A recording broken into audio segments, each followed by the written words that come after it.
Chapter 1371. He would definitely not mistreat these people. He could promise high-quality bronze phase and a bright future to those spirit craftsmen working in the swamp world. However, to ordinary people who couldn't become spirit chi professionals, high-quality bronze phase weren't very attractive. Therefore, he intended to improve their living standard. Just as Sun Ningxiang was about to ask if there were any other requirements apart from seclusion, Lin Yuan stopped her.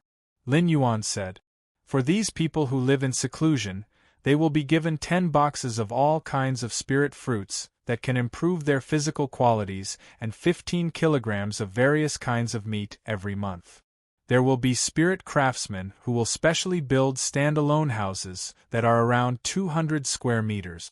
The rooms will be equipped with jasmine lilies and other household fays. We will also arrange for healing-class spirit chi professionals to treat illnesses for free."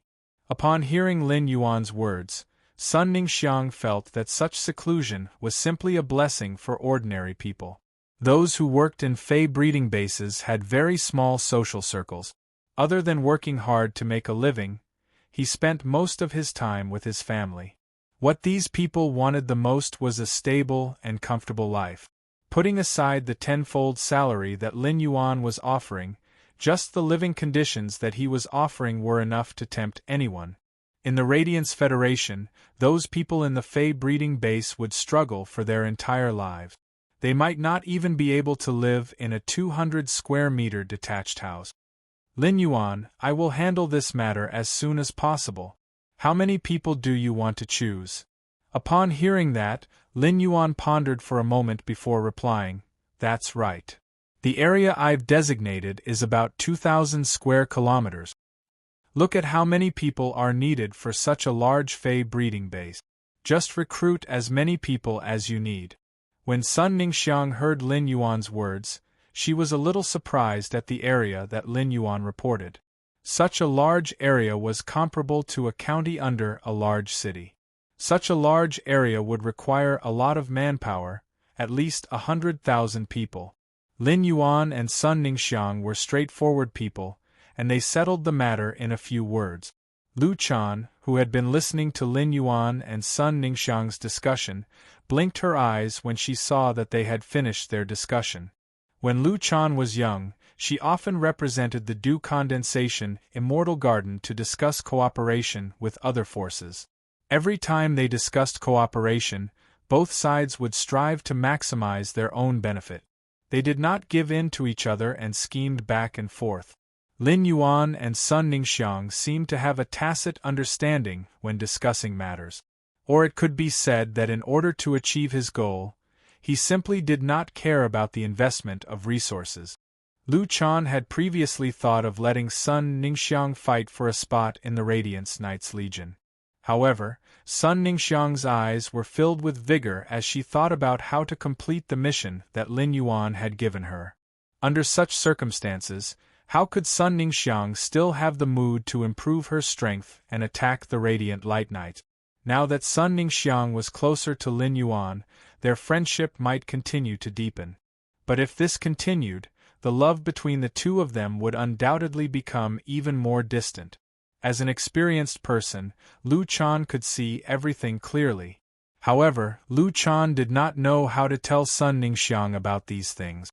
In the end, Lu Chan sighed. Forget it, the younger generation will have their own blessings.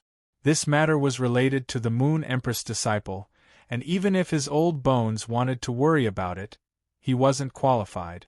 At this time, Lu Jie had already served the dishes. Ever since the Mother of Bloodbath saw the thick sun chain, it had been in a complicated mood. In order to let the Mother of Bloodbath change its mood, Lin Yuan simply let it go to the popular shops with the group members that it had met in the gourmet group. At this time, the Mother of Bloodbath was not in the mansion. Thus, only Lin Yuan, Lu Jie, Sun Ningxiang, and Lu Chan ate this lunch together. Lu Jie cooked the dishes that Sun Ningxiang had ordered, and Sun Ningxiang had specially taken care of Lu Chan's taste when ordering. When Lu Chan and Sun Ningxiang were eating, they almost swallowed their tongues into their stomachs. After the meal, Lu Chan and Sun Ningxiang did not stay for long and were ready to deal with the follow-up matters. The Du Immortal Garden was integrated into Sky City, and Sun Ningxiang had to complete Lin Yuan's mission again. For a long time in the future, Lu Chan and Sun Ningxiang would be busy.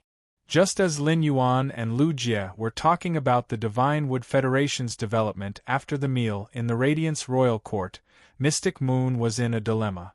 This was the first time Mystic Moon was participating in the Imperial Court Conference. Mystic Moon, who had become eternal, had the qualifications to become a holiness. Although Mystic Moon was currently the Moon Empress Moon Envoy, there was no way to pass Mystic Moon's test. However, Mystic Moon's strength allowed her to speak on equal terms with the Majesties. But now, Xian Yu, who was attending the Imperial Court Assembly for the first time, was completely embarrassed. This was because Xian Yu knew that the Moon Empress had contracted the longevity rat and resolved her predicament. To put it bluntly, as long as the Moon Empress subordinates didn't kill the longevity essence rats, the Moon Empress lifespan would be much longer than the High Lord. Xian Yu had guessed that Night-Leaning Moon would attack the Imperial Mermaids and Mermaids not only because of Lu Jie.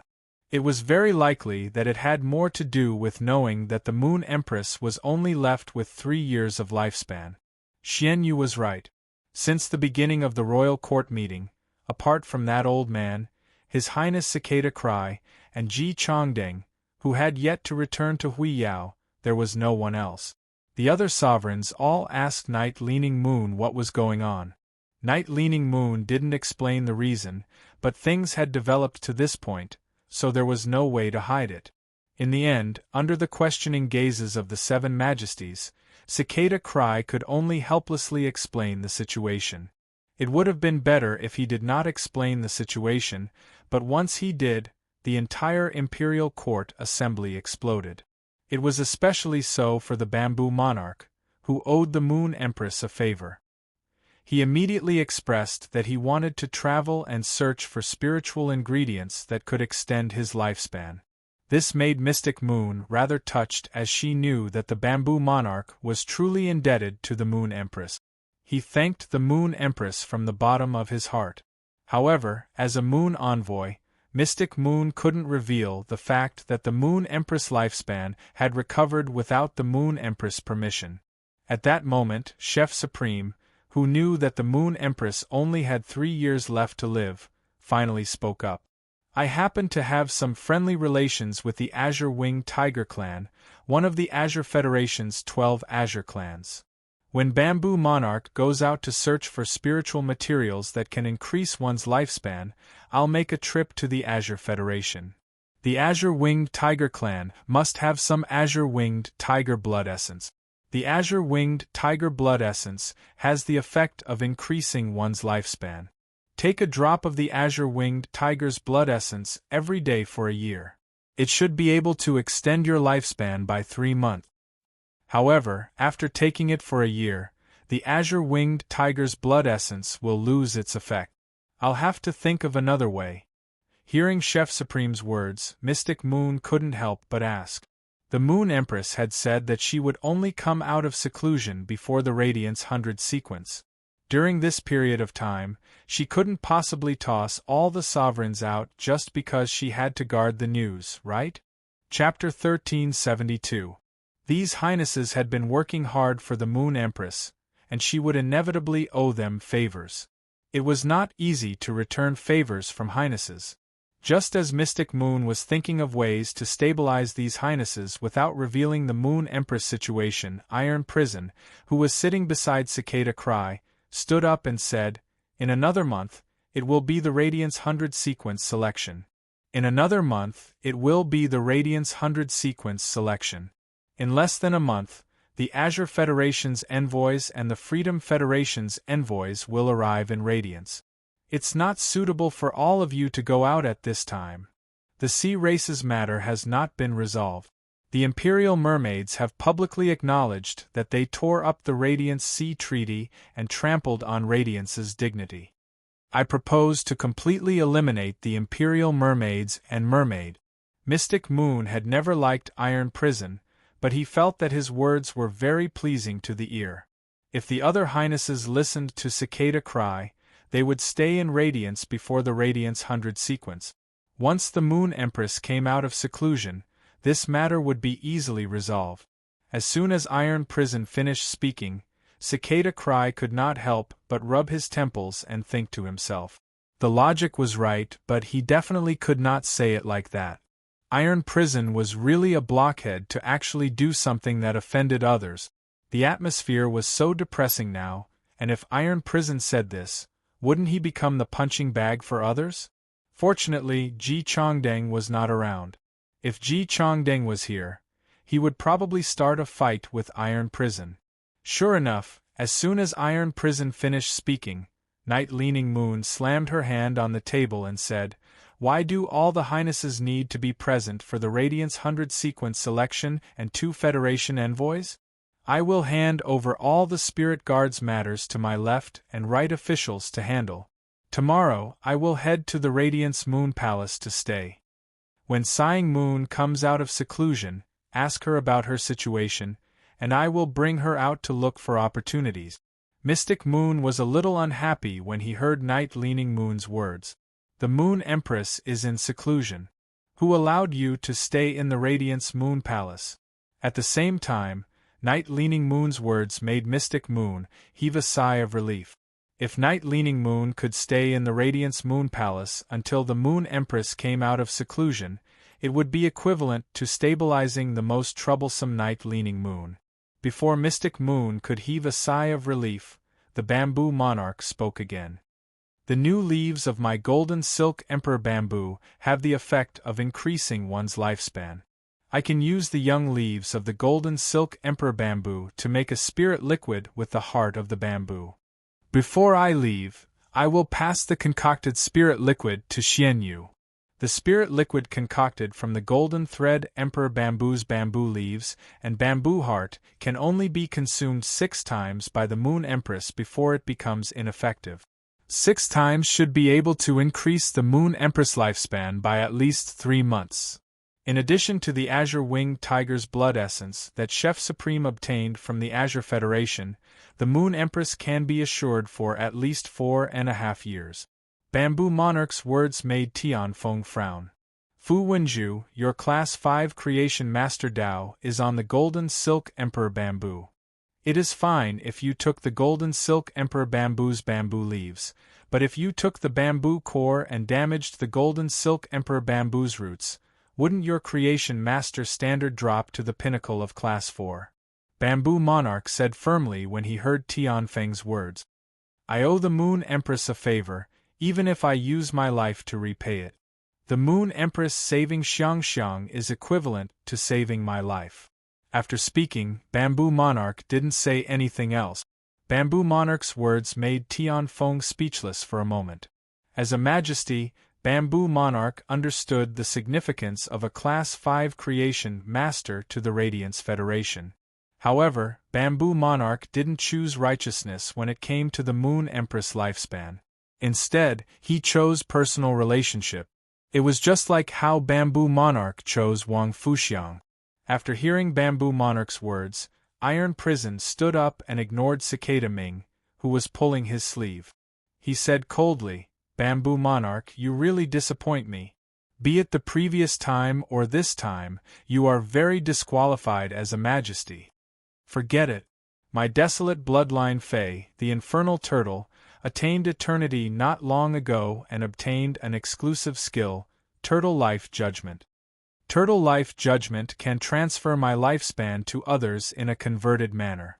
I will use my lifespan to exchange for you to stay in the Radiance Federation and for Bamboo Monarch to become a Class 5 Creation Master. After converting my lifespan, the Moon Empress can live for at least another 100 years. As long as I don't die, the Moon Empress can always live. After speaking, under everyone's gaze, Iron Prison sat back on his chair and tilted his head to look at Cicada Ming. Iron Prison's eyebrows, which were more than twice as thick as an ordinary person's, raised slightly as though he was asking Cicada Ming, "Why did you pull me just now?" Night Leaning Moon, Chef Supreme, Bamboo Monarch, Tian Feng, and the others looked at Iron Prison with a layer of respect. Iron Prison wasn't like Ji Chongding, who loved the Moon Empress deeply and was her bootlicker. Iron Prison and the Moon Empress were always at odds, or rather, Iron Prison didn't get along with any majesty during the Great Night Assembly. Iron Prison would only stick to his own thoughts and was very stubborn. This made many majesties have opinions about Iron Prison. It could be said that Iron Prison's relationship with others was the worst among all the majesties. But now Bamboo Monarch, Chef Supreme, Night Leaning Moon, Tian Feng, and the others suddenly understood Iron Prison's heart. Iron Prison had just said that Bamboo Monarch was somewhat disqualified. Perhaps Iron Prison had always been in the proper category. Compared to Iron Prison, they were indeed not that competent. Xian Yu took a deep look at Tai Yu. Her opinion of Tai Yu had completely disappeared. Mystic Moon even had a good impression of Iron Prison. If Lin Yuan's longevity rat hadn't solved the Moon Empress predicament, perhaps Iron Prison would have been the Moon Empress path of redemption. Iron Prison's desolate bloodline Fei had judged that the Flaming Tortoise's strength had reached the Eternal Realm. Even Class 5 Creation Masters couldn't see through the Eternal Fei's exclusive skill. If Iron Prison didn't say it, it would be a secret that would never be known by outsiders. However, Iron Prison had revealed the Flaming Tortoise's exclusive skill for the so-called proper. Iron Prison's method was equivalent to using his own lifespan to exchange for the Moon Empress's lifespan. At this moment, Mystic Moon felt that Iron Prison was rather great. This greatness had nothing to do with strength, but Iron Prison's body had a radiance that Mystic Moon couldn't ignore. Just as everyone was immersed in their own thoughts, Iron Prison stood up and fired at Night Leaning Moon again. I have been talking about the Moon Empress lifespan problem. Now the problem has been solved. I want to mention that Night Leaning Moon made a move against the Imperial Mermaid race. In my opinion, she was too impulsive. I don't object to making a move against the Imperial Mermaid race, but before making a move, she should have at least discussed it in the Imperial Court Assembly. If the three of us had made a move together and summoned a celestial phenomenon to fight against the Imperial Mermaid race, the result would have been completely different. As long as we can severely injure the Imperial Mermaid race and kill most of their members, the Imperial Mermaid race will no longer be able to bring benefits to the Freedom Federation. The Freedom Federation's Du Miao wouldn't have intervened and summoned the sacred source lifeform, Boiling Platycodon. Iron Prison was still so radical that Cicada Cry couldn't help but shake his head. Chapter 1373. This Iron Prison had just done something that left Night Leaning Moon with a good impression and even caused her to feel deep respect for him. He immediately began to stir up trouble again. Shooting at Night Leaning Moon at this time, wasn't he just waiting to quarrel with her? Moreover, Iron Prison had thought of things too simply. Just as Cicada Cry was about to change the topic and give Iron Prison and Night Leaning Moon a way out, Night Leaning Moon stood up and bowed towards the Iron Prison as she spoke. Iron Prison, I, Night Leaning Moon, owe you a favor today. Whatever you want me to do in the future, just tell me. After Night Leaning Moon said these words to Iron Prison, her tone immediately changed. He slammed his hand on the table and said, "Do you think I don't have the ability to kill the members of the Imperial Mermaid Clan under the protection of Uao, the leader of the Imperial Mermaid Clan?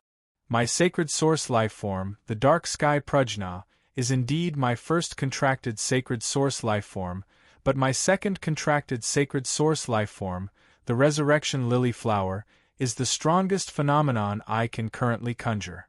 You know how powerful the combination of the Dark Sky Prajna and the Permetha Scholar Flower is. I didn't use the sacred source lifeform, the Permetha Flower, to kill the members of the Imperial Mermaid Clan because I wanted to spare their lives. When the 8 clans of Ocean Empire gather in Radiance, we will resolve the Radiance Sea Treaty. Iron Prison, you should know that if I kill most of the members of the Imperial Mermaids and Mermaids Clan, We won't be in the right position in the negotiation. It's very likely that this will incite the sea folk to unite against a common enemy. Iron Prison, Night-Leaning Moon, have been in charge of the spirit guards for decades as Her Holiness Hui Yao. The entire imperial court meeting ended in Mystic Moon's dizziness. After stepping out of the Radiance royal court, Mystic Moon heaved a sigh of relief. He told the other majesties about what he had learned from Lin Yuan during the imperial court council. It also stabilized the other High Holiness and allowed them to wait for the Moon Empress to come out of seclusion. He hadn't messed up either of those things. However, after the entire imperial court meeting, Mystic Moon made a decision in her heart. That was to never participate in the imperial court council ever again. This was simply too brain-burning. Lin Yuan, who had been staying in the mansion for the past 2 days, had returned to his previous state of bursting with energy. During these 2 days, Lin Yuan had basically spent all his time nurturing the steel-barbed iron shells. Since he had reached an agreement with the Stormy Wave City, he naturally had to prepare the spiky iron clam that he would hand over to Wang Su in the future. Lin Yuan, who had been working hard for 2 consecutive days, was not as exhausted as before. After consuming the geocentric jade milk, his body had transformed. Lin Yuan realized that he would no longer feel particularly tired even if he worked hard. Even when sleeping, he only needed to take a short nap to replenish his vitality. Sun Ningxiang had mailed a diamond face storage box to him yesterday. This diamond face storage box contained plenty of law origin crystals. Lin Yuan counted at least 4,000 of them. After obtaining the diamond face storage box, Lin Yuan called Sun Ningxiang. He knew that this was something Sun Ningxiang had specially prepared for him, but she had forgotten to give it to him when she left. When he had traded high-quality bronze phase with Sun Ningxiang, he had earned hundreds of law origin crystals from her. In addition to the more than 4,000 that Sun Ningxiang had given him, the Du Immortal Garden's law origin crystals reserve was less than 5,000. This was far from the Coiling Dragon Valley's law origin crystals reserve. The Coiling Dragon Valley had taken out more than 10,000 law origin crystals without batting an eyelid. It seemed that there was often a huge gap between the top factions in a certain specific material reserve. About 5,000 law origin crystals were nothing to the current Lin Yuan. However, this allowed Lin Yuan to understand Sun Ningxiang's intentions. He knew that she had been thinking about what he needed. Long Tao and Li Xian had called Lin Yuan for the past 2 days.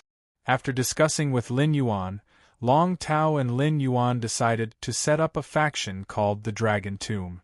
Its main function was to sell the spiritual materials on dragon species phase. As the Coiling Dragon Valley's young family head, it was easy for Long Tao to get the 6 eggs of the hook-toothed behemoth dragon from the family. Not to mention, after knowing that Long Tao and Lin Yuan were going to set up a new faction together, the Coiling Dragon Valley's upper echelons all raised their hands and feet in approval. However, the hook-toothed behemoth dragon's eggs were related to the nurturing of the new faction's initial breeding dragons. Lin Yuan asked Long Tao to send the 6 hook-toothed behemoth dragon eggs to him. Lin Yuan naturally did not want these hook-toothed behemoth dragon eggs to see what they looked like. Instead, he wanted to hatch these hook-toothed behemoth dragons and enhance them. Lin Yuan took half a day to inject a large amount of pure spirit qi into these 6 hook-toothed behemoth dragons' eggs to speed up their hatching. After these hook-toothed behemoth dragons hatched, Lin Yuan upgraded the 3 male and 3 female hook-toothed behemoth dragon infants to Bronze X/Legend. Then, he asked someone to send 6 young dragons to Long Tao as breeding dragons. Lin Yuan had already laid a foundation for these 6 hook-toothed behemoth dragons. Long Tao would then need to guide these 6 hook-toothed behemoth dragons into estrus to breed offspring. When Long Tao received the 6 young hook-toothed behemoth dragons, he did not feel anything at first. However, not long after, Long Tao suddenly realized that these 6 little fellows that had been upgraded to bronze were all at legend. Long Tao could not help but be dumbfounded for a long time. Long Tao sighed in his heart more than once. It was simply too cool to cooperate with Lin Yuan. To be able to nurture 6 bronze/legend phase in such a short time, Long Tao's subconscious reaction was that the Moon Empress had help. Long Tao looked at these 6 bronze/legend hook-toothed behemoth dragons and was filled with enthusiasm. With such an excellent foundation, the quality of the offspring produced by the hook-toothed behemoth dragons would certainly not be bad. Through the spirit fluid cultivation to speed up childbirth, Lin Yuan would be able to provide the first batch of dragon livers in a month or 2. The newly established faction, the Dragon Tomb, could also open for business normally. Li Xian easily convinced the clan's elders at the Council of Elders. After all, the elders of Li Yun Avian Domain knew how their faction had risen. This was because Li Xian had stood in that small circle at the Nix assembly and chatted cheerfully with the 4 disciples of His Holiness. This had allowed Li Yun Avian Domain to reach cooperation with many top factions. Even the big cities that had not cooperated with Li Yun Avian Domain before had started to order flying phase from Li Yun Avian Domain. This made Li Yun Avian Domain's elders feel proud when they went out. Even if Lin Yuan wanted to ask for the phoenix blood of the main phoenix species Fei for free, many elders of Li Yun Avian Domain were willing to provide it. Moreover, Lin Yuan had taken out the phoenix nirvana flower to exchange for it. Li Yun Avian Domain's elders were not ranked according to strength. However, the stronger elders were often able to sit at the front of the Elder Council. Chapter 1374. Once he refused to cooperate with Lin Yuan and the other elders agreed to cooperate with Lin Yuan, he would immediately face a passive situation. The other elders had obtained a large number of Phoenix Nirvana flowers through their cooperation with Lin Yuan. If the main Phoenix species phase bloodline kept improving, the corresponding strength would also keep increasing. This would cause the elders who agreed to trade with Lin Yuan to constantly squeeze into the front ranks of the Elders Association. None of the elders who understood this were willing to decline their status in the Elder Council because they refused to cooperate.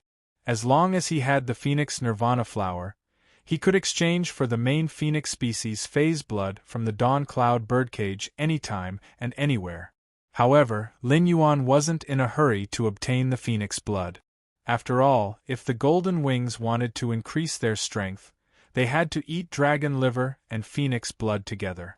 Just having Phoenix blood without dragon liver was useless. During these 2 days, Lin Yuan browsed through the star web. He realized that the popularity of the posts regarding the weather change, the Imperial Mermaids and Mermaids tearing up the Radiance Sea Treaty, and the shocking bet between the Radiance Federation and the Freedom Federation had decreased significantly.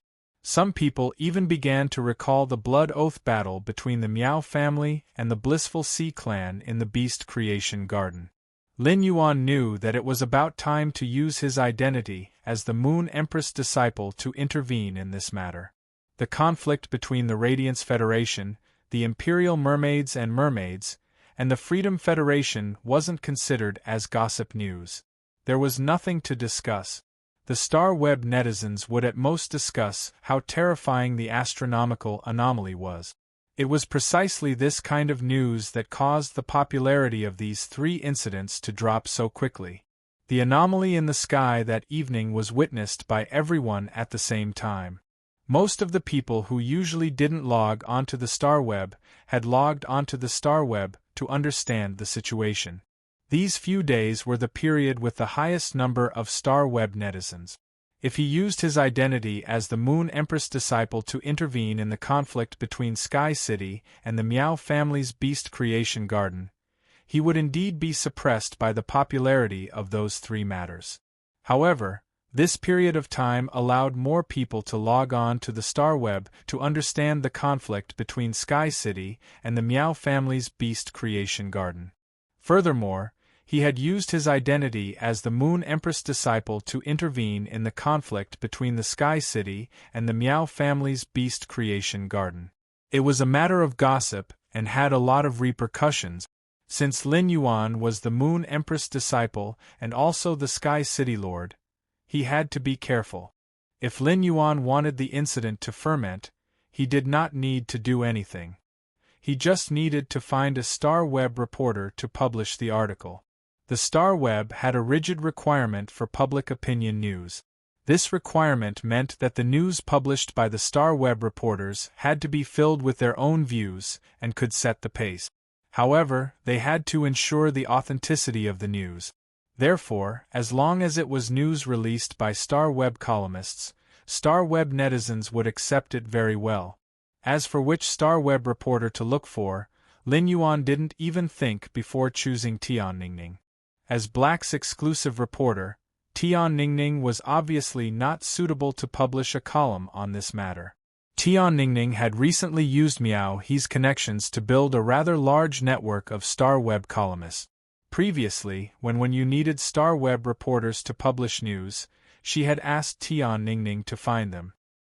He planned to tell Tian Ningning about this and ask her to find a suitable Star Web reporter. Such hot exclusive news was enough for a rookie Star Web reporter to become a big shot in the industry. If Tian Ningning wasn't suitable, he could let Tian Ningning give this opportunity to someone else. This way, Tian Ningning could maintain a perfect friendship with a big shot reporter. Through Tian Ningning, he could indirectly let this big shot reporter serve Sky City. Lin Yuan immediately dialed Tian Ningning's number and talked to her about this matter. After hearing what Lin Yuan said on the phone, Tian Ningning went to the return from faraway mansion without another word.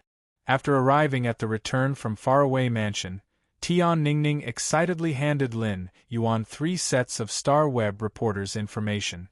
She asked Lin Yuan to choose from these 3 Star Web reporters. Lin Yuan took the information and looked at it carefully. He saw that the Star Web reporter in the first set was called Yu Fang, a rookie Star Web reporter. She had just succeeded in her studies and was considered a blank piece of paper without any resume.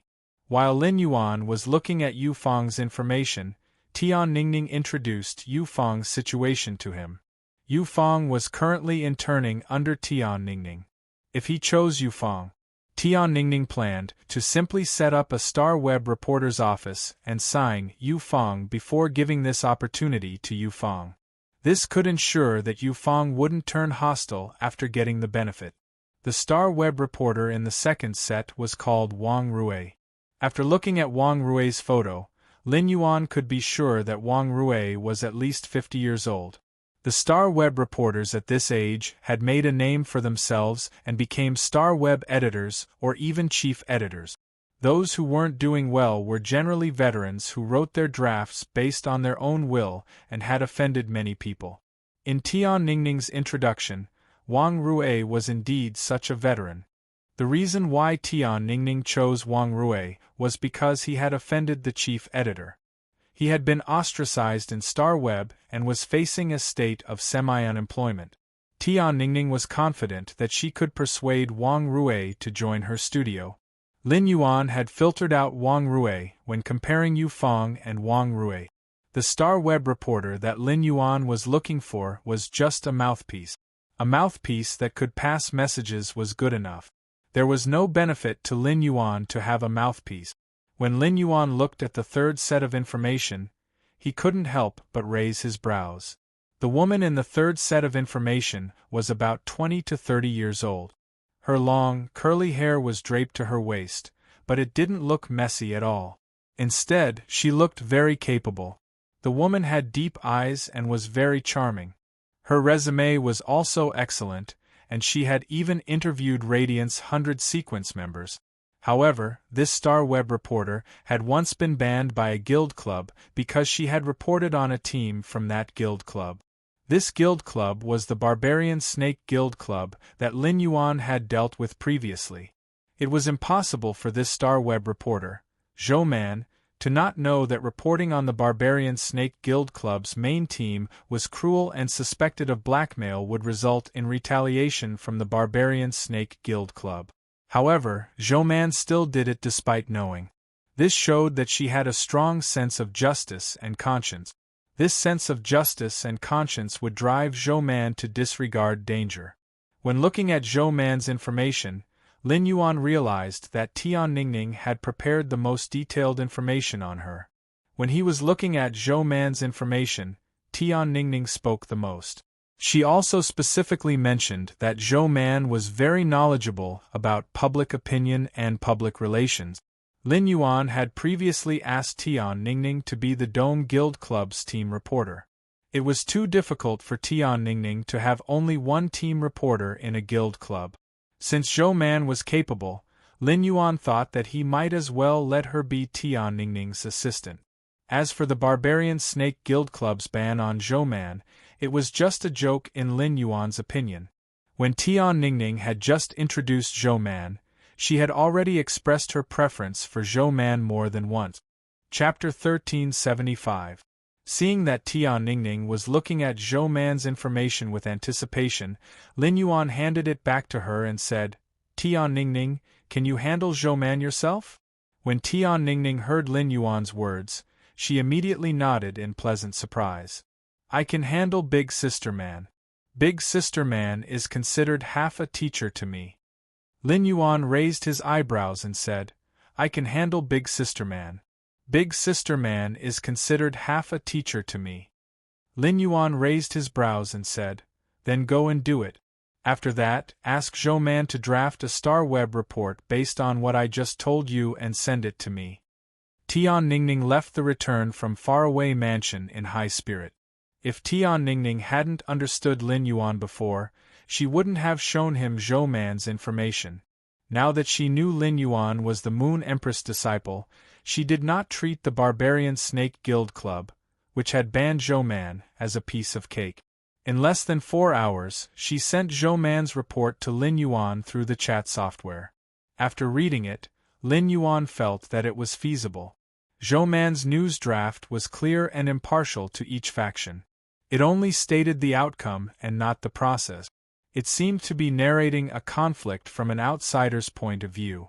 When this report was posted on StarWeb, it would definitely arouse people's imaginations and guess what would happen next. After Lin Yuan agreed, Zhou Man, who was beside Tian Ningning, logged into StarWeb with mixed feelings. After deliberating for a long time and reviewing this StarWeb report several times, she finally posted it. Zhou Man knew that after this StarWeb report was posted, her life would be completely different from before. The shackles that the Barbarian Snake Guild Club had placed on her would be broken by her new owner. She would also be reborn and be able to post on the new website again. Zhou Man was very grateful to Tian Ningning and the young man who was the Moon Empress disciple. When Zhou Man's report was posted on StarWeb, it caused a huge commotion. Over the past few days, people on StarWeb did not discuss the dispute between Sky City and the Miao family's Beast Creation Garden. It was not because the netizens had forgotten. On the one hand, it was because the matter a few days ago was too shocking. On the other hand, the dispute between Sky City and the Miao family's Beast Creation Garden had never been followed. They could only use conspiracy theories to explain the conflict. Now, a disciple of Her Holiness was involved. This disciple of His Holiness had stopped the conflict between Sky City and the Miao family's Beast Creation Garden. It was no wonder that Sky City and the Miao family's Beast Creation Garden were so peaceful. Zhou Man's report mentioned that the Moon Empress disciple had intervened in this conflict in order to stifle the chaos that might be caused by the faction struggle on the eve of the Radiance 100 sequence. The behavior of the Moon Empress disciple had garnered a wave of fans on the StarWeb. In the past few months since the establishment of Sky City, it had always been on the hot list of forces. Coupled with the mystery and wealth of Sky City also had a large number of diehard fans. The diehard fans of Sky City naturally wouldn't allow the disciple of the full Moon Empress to interfere in this matter. As a result, Sky City was unable to destroy the Miao family's Beast Creation Garden and take revenge. As a result, there were two trends on the StarWeb. One side represented Sky City, while the other side represented the Moon Empress disciple, and an intense conflict of opinion broke out. Correspondingly, Lin Yuan's power of faith instantly increased at a faster rate. He knew that this growth rate of the power of faith would last for a while. Of course, there was no event that would never fade, and it was the same for this matter.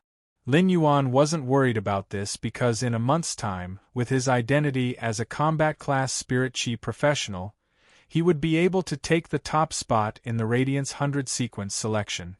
At that time, the power of faith would naturally come again. After Zhou Man published this Star Web report, a large number of Star Web reporters began to follow the trend to report this matter. Many Star Web reporters secretly envied Zhou Man, who was said to have been banned by a certain guild club, for getting such explosive first-hand information. However, such public opinion reports were not prohibited on the Star Web. After the Star Web reporters discovered this big news, they all added their own views and wrote articles. In any case, as long as they copied it fast enough, they could become the publisher of second-hand news. They could also gain popularity and make money. This matter had only been fermenting for half a day, and before Lin Yuan could contact the Miao family's beast creation garden, Miao Zhinshan gritted his teeth and took the initiative to call Lin Yuan. Lin Yuan didn't stand on ceremony during the call with Miao Zhinshan. He directly asked for the Phoenix Nirvana flowers in the Miao family's beast creation garden's inventory. Miao Zhinshan naturally didn't dare to refuse. Lin Yuan didn't have any desire to communicate with Miao Zhinshan, but Miao Zhinshan expressed goodwill to Lin Yuan more than once. He expressed his intention to submit. Lin Yuan didn't destroy the Miao family's beast creation garden and instead protected it because he wanted to harvest the power of faith. He also wanted to use the cooperation between the Miao family's beast creation garden and the whale ocean trade to see if he could find that strange seed with immortal aura. Therefore, Lin Yuan pretended to casually mention the topic of the cooperation between the Miao family's beast creation garden and the whale ocean trade.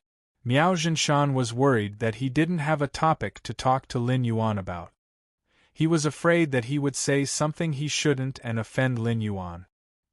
He saw that Lin Yuan was interested in the cooperation between the Miao family's beast creation garden and the whale ocean trade. Miao Zhinshan didn't hesitate to tell Lin Yuan the news that Di Wanqing had repeatedly emphasized not to leak. Lord Lin Yuan, our cooperation with the whale ocean trade hasn't started yet. According to the whale ocean trade's second-in-command, Di Wanqing, they found the Miao family's beast creation garden to enhance a seed. As for what the seed is, it hasn't been sent over, so I'm not too sure. Now that you've solved the predicament of the Miao family's beast creation garden, the whale ocean trade doesn't have to worry about it anymore. I'm sure they'll send the seed to the Miao family's beast creation garden soon and continue the previous cooperation. Miao Zhinshan's heart surged with anger. Miao Zhinshan recalled how the whale ocean trade had rejected him when he had sought help from the whale ocean trade. After being rejected by the whale ocean trade, Miao Zhinshan had thought of refusing to cooperate with the whale ocean trade more than once. However, Di Wanqing's threat on the way back had made Miao Zhinshan unable to ignore the whale ocean trade's power. To put it bluntly, Miao Zhinshan was afraid of the whale ocean trade. Under the threat of the whale ocean trade, he was forced to sign a cooperation agreement with the whale ocean trade. Therefore, he told Lin Yuan about the agreement he had repeatedly with the whale ocean trade not to expose it. Miao Zhinshan felt his heart full of pain and pleasure. Lin Yuan's eyes lit up when he heard Miao Zhinshan's words. Seed? Would the seed that the whale ocean trade asked the Miao family's beast creation garden to cultivate be the same as the seed that Red Thorn had devoured? End of this chapter. Chapter 1376. Lin Yuan wasn't sure if Red Thorn would devour another strange plant seed with immortal aura. Could the tongue of Relinquish evolve again?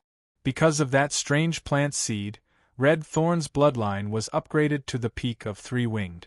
However, it was very likely that Red Thorn would use the power of the seed to break through in one fell swoop after absorbing the next freak seed. He would become a four-winged demon and create a new history of demon phase. Lin Yuan said calmly. Oh? I see. 3 of your Miao family's Emperor-class experts were killed in the Blood Oath battle between the Beast Creation Garden and the Blissful Ocean clan. You only have 4 of the 7 Emperor-class experts left. When I have the time, I'll visit your place and use nomological crystals to replenish your Miao family's Beast Creation Garden with 3 Emperors. At the same time, I'll take a look at what kind of plant seeds the Whale Ocean Trading Company, one of the top 3 factions, needs to cooperate with other factions to cultivate. Miao Jinshan was attracted by the first half of Lin Yuan's sentence. Although the 3 dead peak Emperor stage powerhouses were a little out of control after becoming great Emperor stage powerhouses, the Emperor stage powerhouses did not have any restrictions. But those 3 were indeed the Miao family's Beast Creation Garden's Emperor-level combat power. Miao Jinshan's heart ached when she died. Miao Jinshan was so happy that he could not help but take small steps in the study when he heard that he could make up for the 3 Emperor-class experts who had died. The extreme joy and surprise caused Miao Jinshan to no longer be in the mood to listen to the second half of Lin Yuan's sentence. Subconsciously, he agreed to it. After Miao Jinshan was done being happy, he suddenly understood what Lin Yuan meant. If Whale Ocean Trading Company had stepped in to help the Miao family's Beast Creation Garden, even if the matter had not been resolved, in order to keep his promise, Miao Jinshan naturally wouldn't show that seed to Lin Yuan. However, Miao Jinshan believed that he had latched onto Lin Yuan and the Radiant Moon Palace. He was no longer afraid of the Whale Ocean trade. Miao Jinshan, who had just obtained benefits from Lin Yuan, understood a principle. He would have meat to eat if he followed Lin Yuan. Since Lin Yuan wanted to see the Whale Ocean trade seed, he would just take a look. As for Lin Yuan's last words, it was the doubt that Miao Jinshan had always had in his heart. The Whale Ocean Trading Company was formed by the merger of 3 peak powers. Before the merger, the Sea-Sky lineage's creation master resources were superior to the Miao family's Beast Creation Garden. After the merger, the Whale Ocean trade swallowed all kinds of resources with an unstoppable momentum. After developing for so many years with these resources, the Sea-Sky lineage's creation master resources would definitely increase tremendously. The Whale Ocean Trading's creation master resources were obviously superior to the Miao family's Beast Creation Garden. Why would the Whale Ocean Trading cooperate with the Miao family's Beast Creation Garden? Let me recommend the app I've been using recently. It supports both Android and Apple phones. Why couldn't the Whale Ocean trade do something as trivial as strengthening a plant seed? He thought about the abnormal situation of the Whale Ocean trade over the past few years, as well as the people of the Sea-Sky bloodline who had never appeared again. Miao Jinshan subconsciously felt that something was wrong.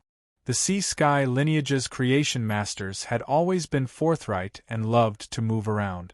Miao Jinshan had a close relationship with the Sea-Sky lineage's creation masters.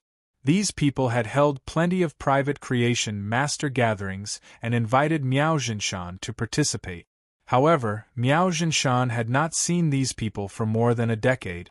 Even if he was hiding from the world, he didn't have to hide for more than 10 years, right? With the temperament of the Sea-Sky lineage's creation masters, how could they endure being isolated for 10 years? Miao Jinshan pondered for a long time. In the end, in order to curry favor with Lin Yuan, Miao Jinshan decided to use it as a topic of conversation. Lord Lin Yuan, don't say it. The Whale Ocean Trade's creation masters haven't appeared for more than a decade. I keep feeling that the Whale Ocean Trade is hatching some plan. Otherwise, the Sea-Sky lineage's creation masters wouldn't have stayed hidden for more than a decade and focused on their work. Upon hearing Miao Jinshan's words, Lin Yuan thought in his heart. It seems like the Whale Ocean Trade's Sea-Sky lineage is well hidden. The Miao family's Beast Creation Garden, which has a deep cooperation with the Whale Ocean Trade, still doesn't know the situation. However, Lin Yuan had saved Ji Feng and learned from him that the Sea-Sky lineage's people had turned into skeletons. As early as 10 years ago, they had been murdered by the Myriad Flag's lineage. Of course, Lin Yuan naturally wouldn't choose to tell Miao Jinshan about this. If he told Miao Jinshan, how would he dare to cooperate with the whale ocean trade? After hanging up the phone, Lin Yuan received the Phoenix Nirvana flowers that Miao Zhuo personally delivered. Lin Yuan placed the 31 Phoenix Nirvana flowers into the Spirit Lock spatial zone and took out 31 jade pot. He planted the Phoenix Nirvana flowers in the jade pots one by one. Then, he placed them in a corner of the Spirit Lock spatial zone. Although the Phoenix Nirvana flowers had similar effects as the Dragon's Mouth Orchid, they didn't need to be like the Dragon's Mouth Orchid. It needed to be broken off by someone before a new one would grow out. When the Phoenix Nirvana flowers matured, they would automatically fall off the plant. In places without spirit chi, the fallen Phoenix Nirvana flowers would consume the flower's spirit chi and slowly wither. However, in places with abundant spirit chi, the fallen Phoenix Nirvana flowers could be preserved forever under the spirit chi's nourishment. After planting the 31 Phoenix Nirvana flowers, Lin Yuan raised their quality to bronze/epic. He then arranged for the wind speed rapid antelope in the Spirit Lock spatial zone to bury a fire element heavenly maiden grade elemental pearl in the jade pots of the Phoenix Nirvana flowers every half a month. This would allow the 31 Phoenix Nirvana flowers to absorb fire element energy. The wind speed rapid antelope's intelligence was getting higher and higher, and its quality had also been raised to legend under the pure spirit chi's baptism.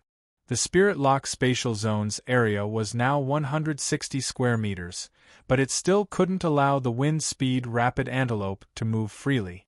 During this time, Lin Yuan found that every time he entered the Spirit Lock spatial zone, the wind speed rapid antelope's speed toward him increased. It seemed that the wind speed rapid antelope had not eaten those wind element heavenly maiden grade elemental pearls for nothing. In terms of strength, there was already a steady increase. However, it still needed a fortuitous encounter if it wanted to evolve and improve its bloodline. After leaving the Spirit Lock spatial zone, Lin Yuan looked at the time. He found that it had been 9 days since the last Celestial Assembly ended. As when you had gone to the Radiance Palace to learn from Mystic Moon, she had yet to return. As usual, the Celestial Assembly that happened once every 7 days could only be skipped. Lin Yuan understood when she must have been held up by something important if she did not come back on time. She should now be at a critical stage of increasing her faction. Lin Yuan decided not to wait for her and went to the Divine Wood Federation first. After all, he still had a lot of things to do in the Divine Wood Federation. Just as Lin Yuan was about to set off for the Divine Wood Federation, Luoya, who had returned to Nanmu City early, stayed by the window all day, looking forward.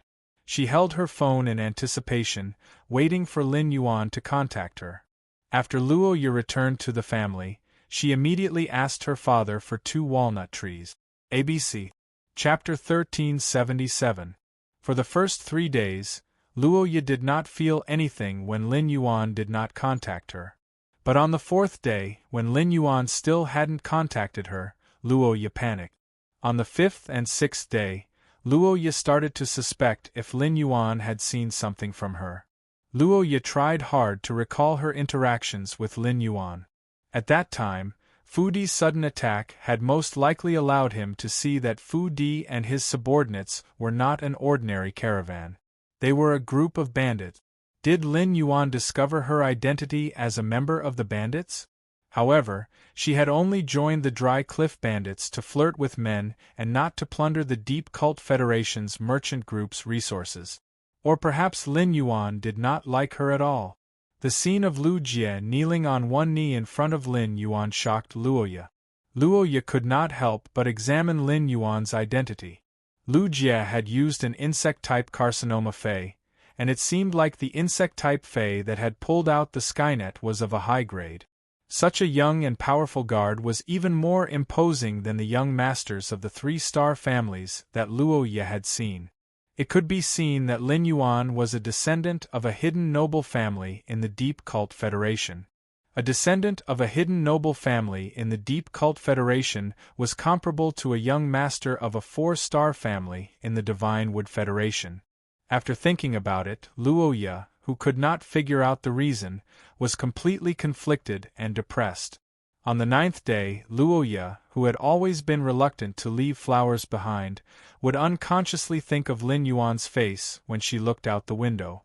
She would think of such a handsome youth that she might not be able to touch for the rest of her life. Luo Ye could not help but feel sad, and she cried like a pear blossom in the rain. Even when her tears wet her favorite purple fur, Luo Ye did not care. In fact, Luo Ye was not the only one who was sad during these 9 days. Yin Lin, Bei Su, Tally, and Su Yiren were even more sad. Yin Lin, Bei Su, Tally, and Su Yiren had been looking forward to the Celestial Body Conference in 7 days. On the 7th day, they fell asleep with anticipation. They were ready to go to the center of the universe for the sacred appointment. When they woke up, Yin Lin, Bei Su, Tally, and Su Yiren were shocked to find that they had not entered the conference in the center of the universe. Their hearts tightened, and they forced themselves to sleep again. But on the 8th day, the 4 of them still did not receive any guidance from the stars in their dreams. Everyone in the Azure Federation delegation on the back of the island whale knew that the 4th Azure envoy was in a bad mood. Even Lord Lan Sun's request for an audience was met with a closed door. The 10 young prodigies from the Azure Federation shrunk their necks, afraid that the 4th Azure envoy's emotions would burn them. The 10 youths were well aware of the identity of the 4th Azure envoy. The little princess of the Azure Cloud Leopard clan, one of the 12 great Azure families, and the White Lion clan, a 4-star family, had awakened the beast marks of the Azure Cloud Leopard and the White Lion clan. He was a prodigy that they could not compare to. The Azure Federation was a federation that was completely controlled by the 12 Azure aristocratic families. If he offended Yin Lin, his identity as a member of the Azure 100 sequence might even be removed from his position as a member of the Azure 100 with just a word from Yin Lin. Yin Lin, who had locked herself in the room, covered her eyes with a white cloth for the first time after she regained her sight. In the darkness, Yin Lin touched the specially made book with her hand, just to calm herself down. But when his hands turned red, he felt the long-lost prickling pain. Yin Lin's heart still could not calm down. Yin Lin's maidservant, Cece, was anxious. She did not understand what had happened to the young lady in the past 2 days. However, Yin Lin's changes in the past 2 days made Cece know that she could not persuade her. Yin Lin, who once again covered her eyes with the white cloth, understood even more how attached she was to the man who had lit up her eyes and changed her fate in the center of the resplendent stars. Even if she had become the 4th Azure envoy of the Azure Federation, she could only find security and sustenance from that man. But why didn't that man keep the appointment in 7 days? The more she thought about it, the more confused Yin Lin became. Suddenly, Yin Lin recalled that the man had mentioned the Listening Heron Chamber of Commerce when they were discussing the deal.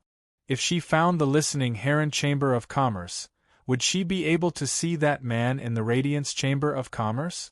At the thought of this, Yin Lin pulled off the white ribbon covering her eyes. She walked out of the house and arrived directly above the floating island whale's head. Looking at the sea level, Yin Lin's face was calm, but she was looking forward to reaching the Radiance Chamber of Commerce soon. Thinking of the conflict between the Radiance Chamber of Commerce and the Freedom Federation a few days ago, Yin Lin's heart tightened. That man didn't keep the appointment. He couldn't have been affected by that conflict, right? 5 days later is the next 7-day appointment. Will you come for the next 7-day appointment? Bei Su, who was in the underground world, did not see the meteorological anomalies that could only be seen on the surface. However, in these 7 days Bei Su had grown a lot. Bei Su used the sharp Shadow Dark Bat's exclusive skill, the Bat Fang Vampires, to pull up a team of 10. After pulling up the team of 10, Bei-su decided not to continue expanding the team for a short time. Instead, he focused on improving the strength of the 10 people in the team. Bei-su, who had consecutively leveled several Class 1 underground dimensional rifts, had really equipped a few source-type items for the team members he had pulled up. Looking at the growth of his team members, Bei-su felt a sense of accomplishment for the first time. Bei-su very much wanted to tell Lin Yuan about his results in the past 7 days. Bei-su did not ask for Lin Yuan to praise him and only hoped to share his happiness with him. To be able to prove in front of Lin Yuan that he had not let down Lin Yuan's investment and expectations, he was also useful. Lin Yuan had saved his life, allowed him to have a fei, and got rid of the curse-mark stone worm clone. Such a great favor could not be repaid in this life. Bei-su had always been hard-working. When he had just pulled up the team to fight against the Class 1 underground dimensional rift, it was common for him to not sleep for 3 days in a row. However, in order to not miss the Celestial Council, Bei-su slept for an entire day on the 7th day. However, Bei-su, who had not entered the Celestial Council, panicked. Unlike Yinlin, Bei-su did not have the ability to go to Radiant. He had the ability to talk about cooperation with Lin Yuan and the ability to find Lin Yuan in the real world. Bei-su could not do anything and could only endure silently. He gritted his teeth like a helpless little beast. During these few days, the 10 team members that Bei-su had pulled found that the usually sunny Bei-su had suddenly become silent. He was desperately cleaning up the rock worms and the newly discovered underground dimensional rift. Even if he was exhausted and covered in blood, he still persisted in silence. It was obvious that he had something on his mind. After an unknown period of time, Bei-su fell on a rock, exhausted. In the dark environment, Bei-su's eyes were red, and he gently sniffed. He only hoped to see the man who had redeemed him again in another 5 days and to be able to join the grand event held in the Celestial Council. End of this chapter. Chapter 1378. Trey did not think too much about his failure to enter the Celestial Council. During their migration, the Iron Hoof tribe encountered a group of bronze long-eared sand foxes. The Iron Hoof tribe was trapped in the wilderness by these long-eared sand foxes. The long-eared sandfox was a very cunning wild beast species fey that liked to move in group. Long-eared sandfoxes would often choose to trap their prey within a certain range in order not to attack recklessly and injure themselves. They split up and feigned an attack to tire the prey out. Then, due to the long period of siege, the prey would enter a state of thirst and hunger, and then they would surround and kill the prey. The strongest person in the Iron Hoof tribe was Tally's grandfather. Trey's grandfather's main fey was a silver earth drilling mole. However, even if a silver pinnacle earth drilling mole was a rank higher than the long-eared sandfoxes, it was impossible for it to fight against a pack of long-eared sandfoxes. In the end, when Tally's grandfather was in danger, he used the Iron Hoof tribe's treasure, the earth wheel flower. With the help of the earth wheel flower's medicinal properties, the earth drilling mole successfully advanced from the peak of the silver tier to the gold tier. The gold tier burrowing mole took the initiative to attack and kill a few long-eared sandfoxes. After sensing the power of the gold tier burrowing mole, the group of long-eared sandfoxes had no choice but to give up their siege on the Iron Hoof tribe. In the wilderness, once a long-eared sandfox was injured, even if it wasn't treated as prey by beasts that were stronger than it would still be killed. Those small and bloodthirsty insect species feys would also look for the long-eared sandfox. Therefore, feys in the wilderness, even if they were hungry beasts, would do their best to ensure that they wouldn't get injured. Due to the siege of the long-eared sandfoxes, Trey was unable to sleep for about 2 hours. Trey thought that he had missed the grand event at the center of the starry sky. He was unable to participate in the gathering that was held once every 7 days and was unable to receive Lin Yuan's instructions. Trey could only follow his previous agreement with Lin Yuan and continue to guide the Iron Hoof tribe to the border between the Iron Hammer Federation and the Divine Wood Federation. Moving an entire tribe was not an easy task. There were people of all ages in a tribe. The old, the young, the women, and the children moved more than twice as fast as the men in their prime. The old, the weak, the women, and the children had to rest for up to 20 minutes every hour. Previously, when the earth drilling mole was still at the silver level, the people of the Iron Hoof tribe were somewhat worried about migrating. But now that the earth drilling mole had advanced to the gold rank, and the Iron Hoof tribe was taking the trade route opened by the Depreme caravan, the gold burrowing mole was enough to deal with most of the dangers on the trade route. During the migration process, Trey only hoped that the next gathering wouldn't be disturbed by Phase. Trey was not very worried that Lin Yuan would be angry about not being able to gather. In Trey's heart, the man who was surrounded by hundreds of laws and wills was as warm as a big brother. Lin, Bei-Su, and Tally all had their own thoughts. They were disappointed that they couldn't participate in the gathering that happened once every 7 days. However, their worries and negative emotions added together could not compare to Su-Iran, who was hiding next to a trash can in an alley in the Divine Wood Federation's Oak City. Zoel was originally a dark emissary chosen by the 7 nations of the Dark Gloom. None of the 7 federations on the Dark Continent could compare to the Divine Wood Federation. However, when the 7 federations of the Dark Continent were combined, their strength was not much different from the Divine Wood Federation, the Iron Hammer Federation, and the Depreme Federation combined. In the Divine Wood Federation, Zoel, who had always been at the top, tasted true helplessness and the darkness from the bottom. Zoel could not remember how many times she had been beaten in the month or so since she came to the Divine Wood Federation. How many times had she struggled to survive on the verge of death? In addition to external factors, Zoel herself had to endure severe pain from the soul 7 or 8 times a day. Fortunately, when Zoel had fainted from the pain in her soul, she had chosen to dirty herself or crawl into the trash can. Otherwise, Zoel, who was in the alley, might have become someone's prey. In the past, even in a difficult situation, Zoel would not have been willing to be controlled by other organizations. Being controlled was equivalent to losing freedom.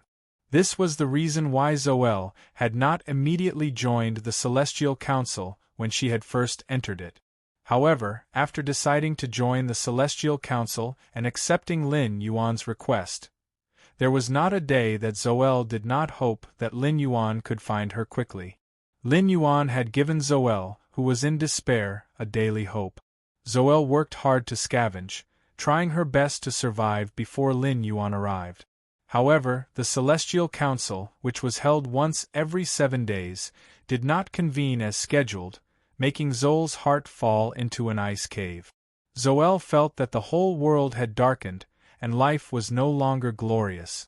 Joining the Celestial Council was Zoel's only salvation. The Celestial Council's essence was the function of a sacred source lifeform, which Zoel had discovered when she had first entered the Celestial Council. Sacred source lifeforms were not so easy to obtain, and a faction with a sacred source lifeform was enough to show how powerful it was. In addition, during the Celestial Council, Lin and Lin Yuan's conversation made Zoel guess that Lin's identity was not simple. Lin, who had not previously had the aura of a sacred source lifeform, suddenly had the aura of a sacred source lifeform during the last gathering. This was enough to prove the value of the Celestial Council. Zoel had now regarded the Celestial Council, or rather, Lin Yuan, as her path of salvation. Zoel had placed all her hopes on Lin Yuan and the Celestial Council. When she was sure that the Celestial Council would not convene as scheduled, Zoel even thought of death. Now, every moment of her life in the Divine Wood Federation, Zoel was like a refugee. Every breath she took was filled with the smell of garbage, and it was trampling on Zoel's self-esteem. But in the end, Zoel still thought of Lin Yuan's words. As long as one is alive, there is hope. This sentence once again supported Zoel in the darkness. It gave Zoel a reason to continue persevering. Zoel tightly gripped the phone she had found and murmured, "There is still hope. Maybe I can hold on for another 7 days. The last 7 days." Thinking of this, Zoel's body suddenly trembled. The intense pain in her soul caused Zoiran to faint. In the Return from Faraway Manor, the mother of Bloodbath, who had been in a room with complicated feelings, learned that Lin Yuan was going to the Divine Wood Federation. It immediately expressed that it would go with Lin Yuan to the Divine Wood Federation and protect his safety during the training. However, after some consideration, Lin Yuan finally rejected the mother of Bloodbath. Lin Yuan said seriously to the mother of Bloodbath, "Mother of Bloodbath, your family will definitely go to Radiance to find you." End of chapter. Chapter 1379. During this period of time, your parents came to the Radiance Federation, but you were with me in the Divine Wood Federation. Your parents will be worried because they can't find you. Moreover, with Lu Jie following me to the Divine Wood Federation, I won't be in any danger. If we really encounter danger, I will summon the killer butterfly at any time. The mother of Bloodbath knew that every word Lin Yuan said was for its sake. However, the mother of Bloodbath was not happy at all. As Lin Yuan's path protector, it would be a dereliction of duty if he could not accompany Lin Yuan when he went out to train. She recalled how Lin Yuan had used a sacred source lifeform to lower his temperature. The mother of Bloodbath knew that Lin Yuan was not much weaker than it. Lin Yuan could already protect himself. This made the mother of Bloodbath suddenly feel that it was very, very far away from Lin Yuan. Moreover, this feeling continued to grow stronger and stronger. The feelings of Faze had always been simple, let alone a female spider's yearning.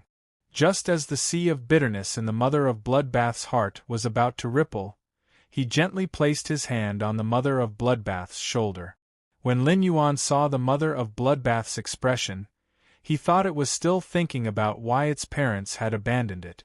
Lin Yuan could not comfort her too much about such things. He could only wait for the mother of Bloodbath to meet his family before all the knots in his heart could be resolved. Lin Yuan gently patted the mother of Bloodbath's shoulder and then brushed the hair on its shoulder to the back of its head. Given your parents' strength, they should be able to reach the Hui Yao sect within a month. If you're really bored during this month, why don't you just organize an event and find a group of friends who get along with you to host a food festival together? Upon hearing that, the mother of Bloodbath's heart warmed. From Lin Yuan's eyes, the mother of Bloodbath could see that he cared for it from the bottom of his heart. Lin Yuan's concern was like a spring breeze, brushing away the sea of bitterness in the mother of Bloodbath's heart and making its feelings tremble slightly. The more it trembled, the more the mother of Bloodbath's feelings solidified. The mother of Bloodbath broke into a smile, stunning Lin Yuan. The mother of Bloodbath, which usually had a cold expression, suddenly smiled. Its red eyes were bright, and its red lips were curled up. It was extremely beautiful. It was like a peony that had suddenly been dyed in color, exceptionally stunning.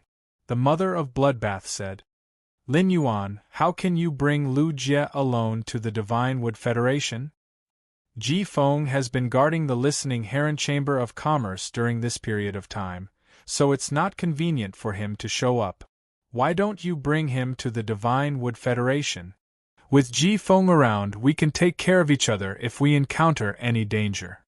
The killer butterfly is guarding the swamp world. It won't be good if it encounters danger in the swamp world when you summon it.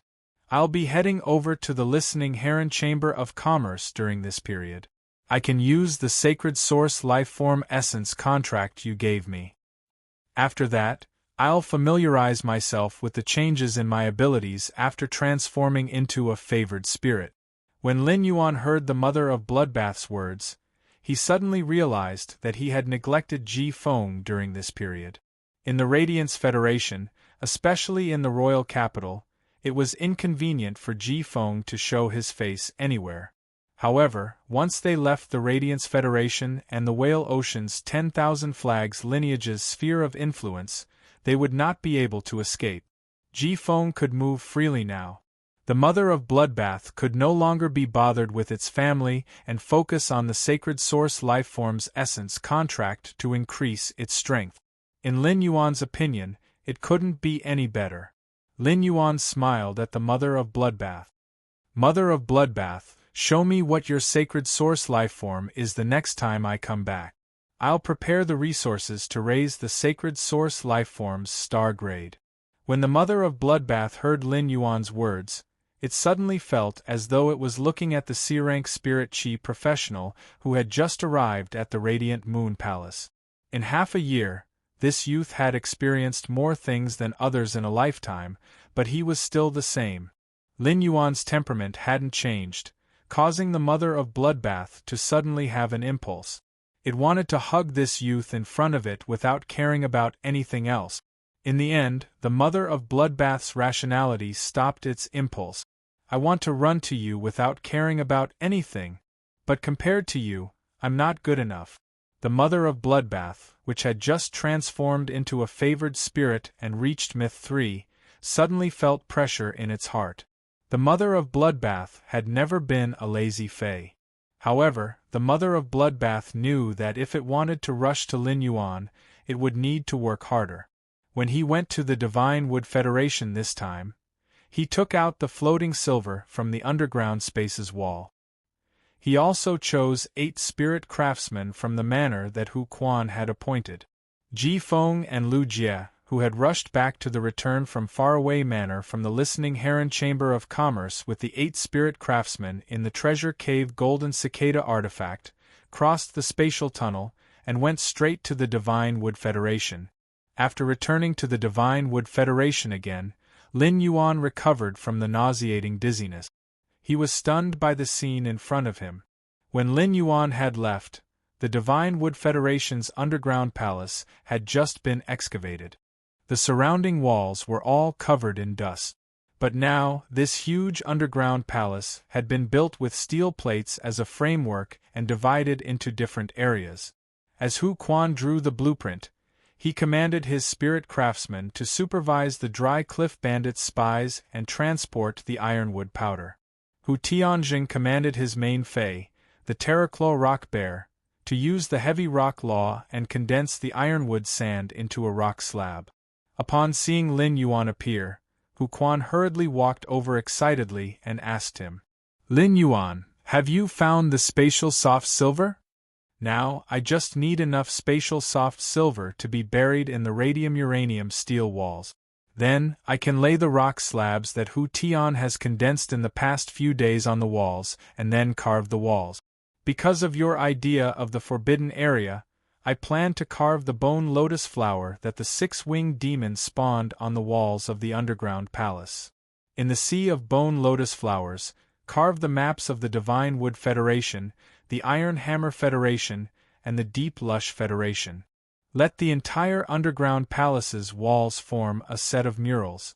What do you think of the Bone Lotus World Annihilation Catalog?" Lin Yuan did not want to give too many opinions on Hu Quan's design ideas. He would just let Hu Quan do as he pleased. Although Lin Yuan did not want to give any opinions on the design, he still had to give his opinions on the function.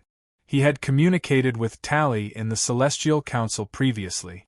Lin Yuan planned to let Tally apply to the Iron Hammer Imperial Court to confer the land at the junction of the Divine Wood Federation and the Iron Hammer Federation as the Iron Hoof Tribe's private territory. Then, he would let the Iron Hoof Tribe build a city in this area. Through the geographical location, he would grab the throats of the Divine Wood Federation and the Iron Hammer Federation. If he wanted to build a city in this kind of place where chickens did not lay eggs and attract people there. In addition to the forbidden area shrouded in fog all day, there were other more attractive things. ABC. Chapter 1380. It was the most scarce resource in the agro-pattern continent, the Creation Master resource. Therefore, in the underground palace there had to be a few breeding rooms. I've already dealt with the floating silver. I'll give it to you in 2 days. I have always trusted Uncle Hu's designs. However, when Uncle Hu is constructing the underground palace, I hope to divide a region to be the Creation Master's breeding room. Uncle Hu's murals might as well be inlaid with some completely jade-textured wood. At that time, I will place a few reflection Sun King lotuses and plant phase that can release spirit chi in the underground palace. This will ensure that the underground palace is always in a bright state. The fragrance of the completely jade-textured wood can also cover up the earthy smell rising from the ground. Upon hearing that, Hu Quan's eyes lit up. Hu Quan especially liked Lin Yuan's design concept of fusing phase and design together. This kind of design concept was what Hu Quan lacked. Plant species phase that could release large amounts of spirit chi had always been precious. As a spirit craftsman, Hu Quan could not casually add such precious items into the design. When Hu Tian, who was commanding the Terraclaw rock bears to form the rock slabs, saw that Lin Yuan had arrived, he had been looking for an opportunity to talk to him. However, Lin Yuan had been chatting with Hu Quan since the beginning. Hu Tian didn't have a suitable opportunity to talk to Lin Yuan. While Hu Quan listened to Lin Yuan's words and began to draw the place where the completely jade-textured wood was inlaid on the design, Hu Tian took small steps forward. He said to Lin Yuan, "Lord Lin Yuan, I didn't dare to close my eyes during these 6 days because I wanted to let you see the changes in the underground palace. In the past 6 days I've taken out almost all the stone slabs needed for this underground palace." Upon hearing Hu Tian's words, Lin Yuan immediately knew what Hu Tian was thinking. Hu Tian was trying to claim credit from him. Before Lin Yuan could say anything, Hu Quan had already glanced at Hu Tian and said in dissatisfaction, "You're right. What do you mean you've already built all the rock slabs needed for the underground palace? If I didn't keep an eye on you, would you be so hard-working? Also, who told you that the underground palace only has 1 floor? After the construction of the first floor is completed, as long as Lin Yuan wishes, he can also build the second and third floors to increase the underground palace's functionality. You've only worked for 6 days and you're already in such a rush to show off. Do you want to ask for some benefits?" The Jing family was destroyed by Sky City. As a servant of Sky City, shouldn't you be doing your job? Over the past few days, Hu Quan had become increasingly dissatisfied with Hu Tian, who shared the same surname as him. This was because Hu Quan could clearly sense Hu Tian's purpose in doing things. Commanding the Terraclaw rock bears to use the heavy rock world to create rock slabs was a very easy task. But Hu Tian looked very tired. Was Hu Tian using a myth breed Fey as a platinum Fey? Hu Tian was doing this to show off in front of him and then use him to let Lin Yuan know of Hu Tian's efforts. A spirit craftsman was a job with a conscience, and Hu Quan's greatest taboo was people who played tricks and claimed credit. Hu Tian had both of these points. Therefore, when Hu Tian claimed credit to Lin Yuan, Hu Quan mercilessly exposed Hu Tian's trick. Hu Quan's words made Hu Tian, who was smiling and thought that he would be able to get Lin Yuan's reward smoothly, feel awkward on the spot. In the Radiance Federation, Class 5 spirit craftsmen were extremely sought after by veteran factions and top factions. After all, the furniture, decorations, and artifacts made by Class 5 spirit craftsmen could show their status. Although there were fewer Class 5 spirit craftsmen than Class 4 creation masters, there were still many Class 4 creation masters. A Class 4 creation master's status was still higher than a Class 5 spirit craftsman's. Hu Tian had deliberately shown off in front of Hu Quan because Hu Quan was very valued by Lin Yuan. In fact, Hu Tian did not think much of Hu Quan. In Hu Tian's opinion, he and Hu Quan were both working under Lin Yuan. Given his identity as a Class 4 creation master, Hu Quan had no reason to offend him. However, Hu Tian's little plan had obviously failed. Hu Quan did not care about Hu Tian's opinion at all, and did not give him any face. This was because Hu Quan did not simply regard himself as a member of Sky City's faction. Due to his contact with Lin Yuan, Hu Quan, who had no children after his parents passed away, had already regarded Lin Yuan as family. Hu Quan did not want Lin Yuan to be deceived by Hu Tian. Hu Quan knew that once Hu Tian succeeded in deceiving Lin Yuan the first time, it would only become worse in the future. Looking at Lin Yuan's faint smile, Hu Tian thought of Lin Yuan's means in the Jing family's reception room. He could not help but feel terrified. Hu Tian hurriedly said to Lin Yuan while trembling, "Lord Lin Yuan, I have no intention of claiming credit. I'm your servant. Whatever you ask me to do is what I should do. I'm your servant. Whatever you ask me to do is what I should do. Uncle Hu Tian will continue to be used by you here." Lin Yuan ignored Hu Tian and turned to speak to Hu Quan. "I only brought 8 spirit craftsmen this time. With Hu Tian helping to make the rock slabs, you don't have to use a little bit of iron grinding wood to burn the rock slabs." Upon hearing Lin Yuan's words, Hu Quan looked at Hu Tian in disdain and nodded. "Lin Yuan, I won't be polite with Hu Tian. If you want to carve murals in the underground palace, you need to lay at least 2 layers of rock slabs to have the 3-dimensional feeling of carvings. If you have enough floating soft silver, I advocate that you also lay another layer of floating soft silver thread. This way, you can better isolate it from the outside world's detection." Upon hearing that, Lin Yuan replied with a smile, "Uncle Hu, there will be enough floating soft silver in the future." Then, Lin Yuan looked at the trembling Hu Tian and said solemnly, "If you want a reward, sure. If you want a reward, sure. I'm never stingy with rewards for loyal people. However, I've always only given rewards to people with meritorious service. When will you be under Uncle Hu's command and satisfy him? When will I give you 5 Earth Element Heavenly Maiden Grade Elemental Pearls?" After saying that, Lin Yuan took out the treasured artifacts made from the treasure cave golden cicada's skin and stomach sac and released Lu Jie, Ji Feng, and the 8 spirit craftsmen. "I've been using a book-chasing app recently. Cache books and read them offline." After the 8 spirit craftsmen were released, Hu Quan immediately arranged for them to work.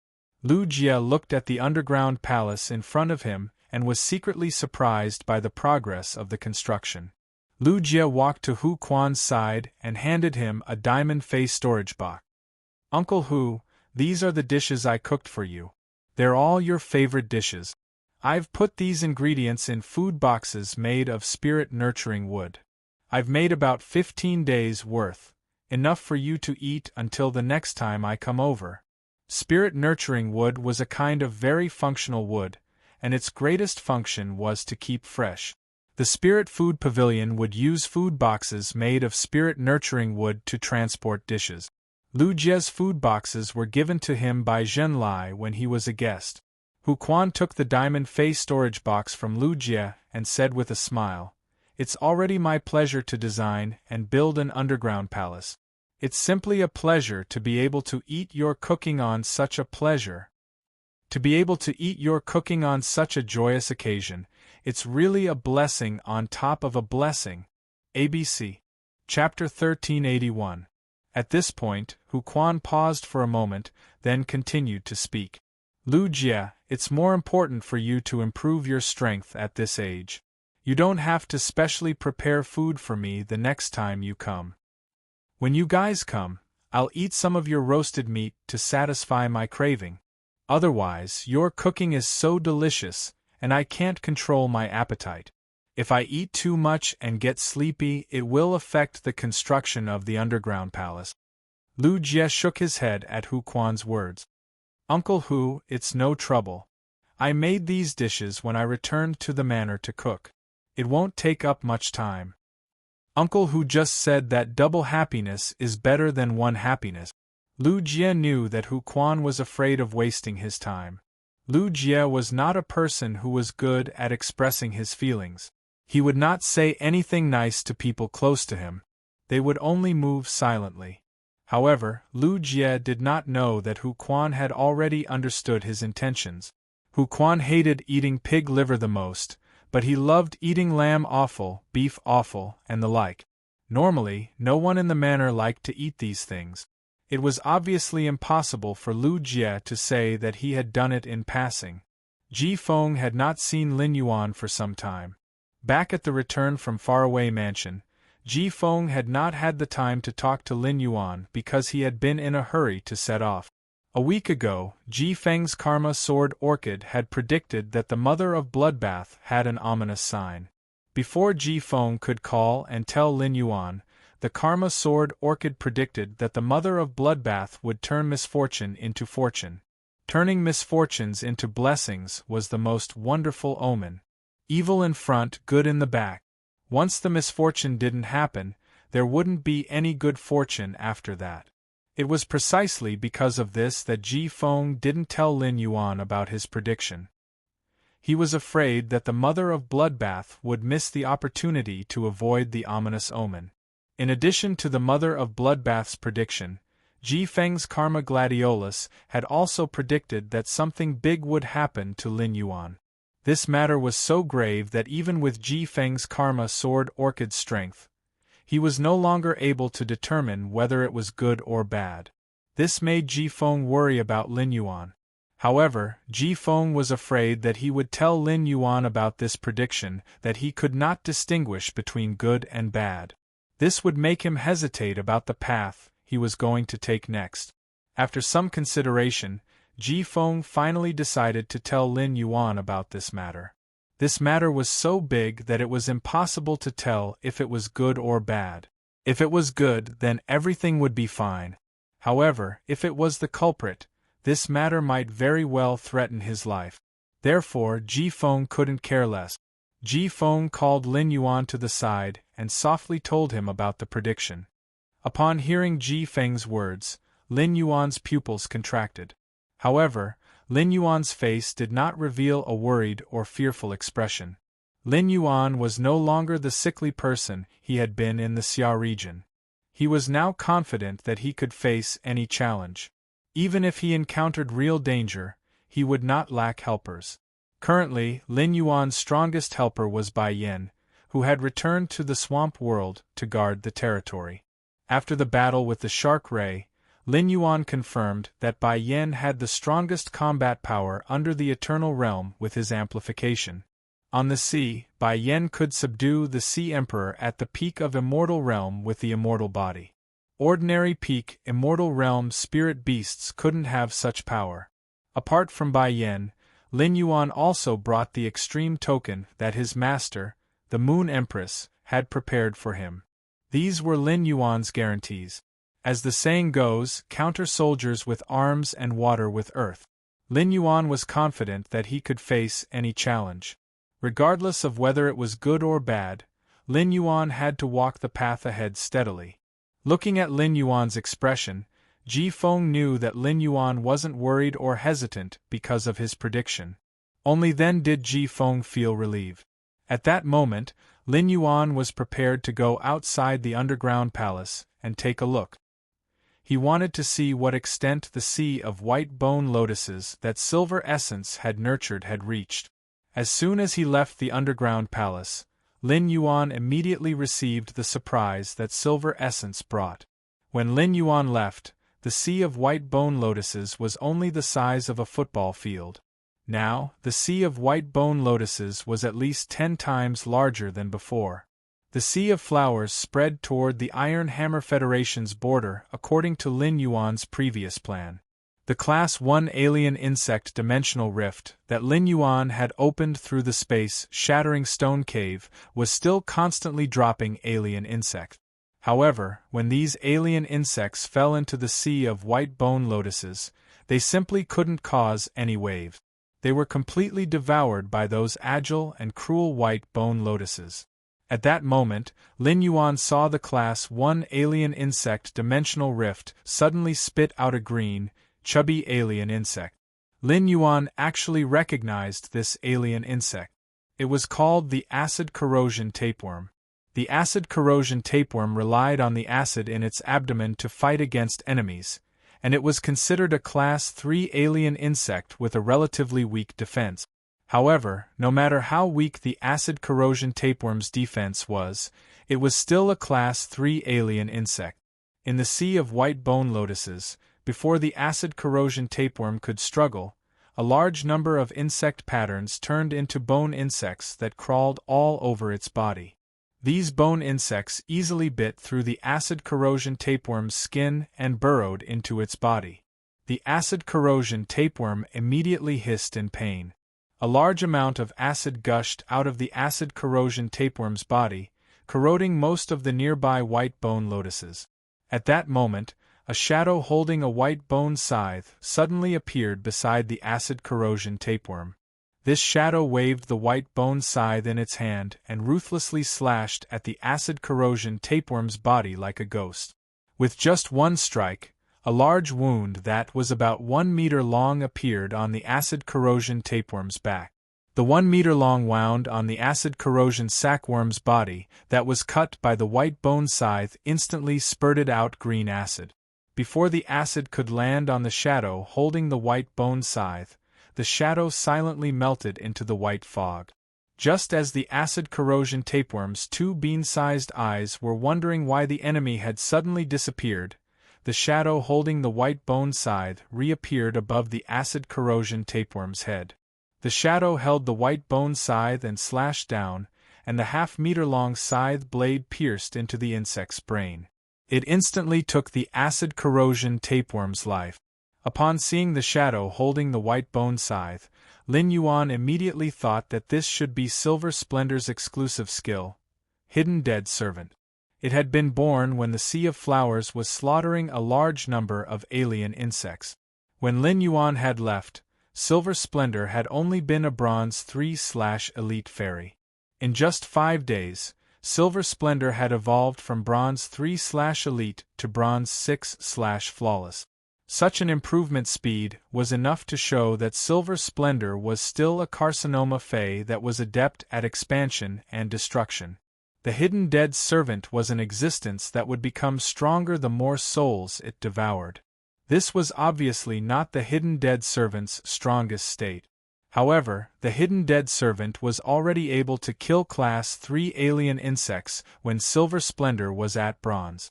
It was hard for Lin Yuan to imagine how terrifying the Hidden Dead Servant would become after absorbing a large number of souls. It was hard for Lin Yuan to imagine how terrifying the Hidden Dead Servant would become after absorbing a large number of souls in the bone powder fog. ABC. Chapter 1382. Moreover, Silver Flower's exclusive skill could not only produce 1 Hermit Dead Servant, but 36 of them. These Hermit Undead Servants could hide themselves or suddenly materialize themselves in the white bone mist. They were like invisible assassins hidden in the mist. When Lin Yuan had left, the white bone lotus flower mist had drifted above the sea of white bone lotus flowers. It could not completely block Lin Yuan's vision. But now there was a faint layer of gray fog hidden within the white bone fog. This gray mist should be the Hermit Mist that was born after the Hermit Dead Servants appeared. When the 36 Hermit Dead Servants were born from the sea of white bone lotus flowers, Silver Flower could easily kill the 100-man team that infiltrated the forbidden area. Without using the white bone lotus flowers, Silver Flower could easily kill the 100-man team that infiltrated the forbidden area. Silver Flower had discovered Lin Yuan's existence when he had walked out of the underground palace. She had deliberately sent the Hermit Dead Servants to kill the acid corrosion tapeworms. She had not seen Lin Yuan for a few days and missed him very much. Therefore, Yin Hua had shown him her growth over the past few days as soon as they met. Lu Jie and Ji Feng had also walked out of the underground palace. Lu Jie looked at the white bone lotus flowers situation and then at the Class 1 alien insect dimensional rift before suggesting to Lin Yuan. Lin Yuan, Silver Flower's grade is not high now. However, a Class 1 alien insect dimensional rift will no longer give Silver Splendor any pressure. Given the Sea of Flowers' current area, even if a few more Class 1 dimensional rifts are opened, the Silver Splendor will be able to handle it. Lin Yuan looked at Silver Flower, who had landed on his shoulder and was rubbing her face against his neck. Lin Yuan touched Silver Flower's silver hair, held her in his palm, and asked Silver Flower. Silver Flower, if I open another dimensional rift like this, can you handle 2 of them? Yin Hua replied to Lin Yuan confidently. Lin Yuan, including this, even if you open another 3-dimensional rifts of similar size, I will still be able to withstand it.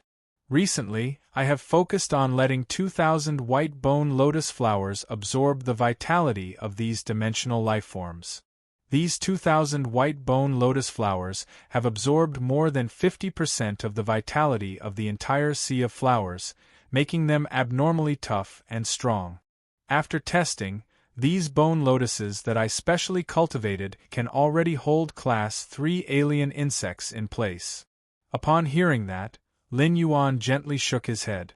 The next time he opened another dimensional rift, he could not guarantee that it would be an alien insect dimensional rift. Be it the swamp dimensional rift, the underground dimensional rift, or the abyss dimensional rift, secondary dimensional lifeforms' average individual strength was higher than the alien insect dimensional rift. However, Lin Yuan did not discourage Silver Flower. Silver Flower, who had transformed from a plant-type carcinoma Fey into a demon-type source-type lifeform, needed to grow and expand her knowledge. Lin Yuan stepped into the sea of flowers. After Lin Yuan stepped into the sea of flowers, these bone lotus flowers did not attack him. Instead, they gently swayed beside him. It was as if they were welcoming their master into a paradise made of white bones. Lin Yuan found a location far away from the Class 1 alien insect dimensional rift. He took out the void-shattering rock and planned to tear open another Class 1 dimensional rift. Under Lin Yuan's control, the Class 1 dimensional rift opened up. This time, Lin Yuan had used the void-shattering rock to open an underground dimensional rift. Just as a large number of crypt lifeforms surged out, they were immediately entangled, sucked, and torn into pieces by the bone lotus flowers. Soon, the first Class 3 underground dimensional lifeform emerged from the Class 1 underground dimensional rift. It was a gargoyle. When the gargoyle emerged from the underground dimensional rift, it saw that the bone lotus flowers were preparing to entangle it and quickly flew into the sky. However, no matter how high the gargoyle flew, it was still within the range of the bone mist. Silver Flower looked at this Class 3 gargoyle, and her eyes flashed with a silver radiance. Immediately after, the bone mist started to flow. The moment the bone mist flowed, the greenish-gray gargoyle's body turned white. At that moment, this Class 3 gargoyle was covered in bone worms. These bone worms used their sharp mouthparts to tear at the gargoyle's skin. No matter how hard the gargoyle flapped its wings, it was unable to successfully shake off these bone worms that were already nailed to its body. As long as the gargoyle was not stupid, it would not dare to land on the ground and use its wings to beat the ground. It would even use its body to smash against the rocks to kill the bone worms on its body. Right now, the ground was filled with bone lotus flowers that were eyeing the gargoyle covetously. Once the Class 3 gargoyle landed on the ground, it would be entangled by these bone lotus flowers that were specially enhanced by Silver Flower, and it would no longer be able to fly. Finally, under Lin Yuan's watchful eyes, this Class 3 gargoyle was forcefully gnawed into pieces by the bone worms. Only the hard gargoyle's heart was left in the sea of bone lotus flowers. This gargoyle's heart was quickly transported by Yin Hua's bone lotus flowers to the place where Yin Hua specially hid her treasures. Since Yin Hua was able to deal with dimensional lifeforms with high defense like the gargoyle, even if she opened up the abyss dimensional rift and the horn demon, which had the strongest single combat strength among Class 3-dimensional lifeforms, came out with a certain amount of bone lotus flowers, Yin Hua would be able to exhaust the horn demon to death. Lin Yuan decided to respect Yin Hua's words and use the void-shattering rocks to open up 2 more Class 1-dimensional rifts in the sea of bone lotus flowers. As a result, one of the 2 Class 1-dimensional rifts was a swamp dimensional rift, while the other was an abyss dimensional rift. The four-dimensional rifts that had opened up on land were all gathered in the sea of bone lotus flowers. Yin Hua no longer had the energy to continue acting like a spoiled child in front of Lin Yuan when facing the alien beast tide that gushed out from the four-class one-dimensional rift. Yin Hua arrived at the center of the sea of bone lotus flowers and tried her best to control the bone lotus flowers to wear down the dimensional lifeforms that gushed out from the four-dimensional rift. Whenever a class 3-dimensional lifeform gushed out from a class 1-dimensional rift, Yin Hua would immediately arrange for her hermit undead servants to harvest it.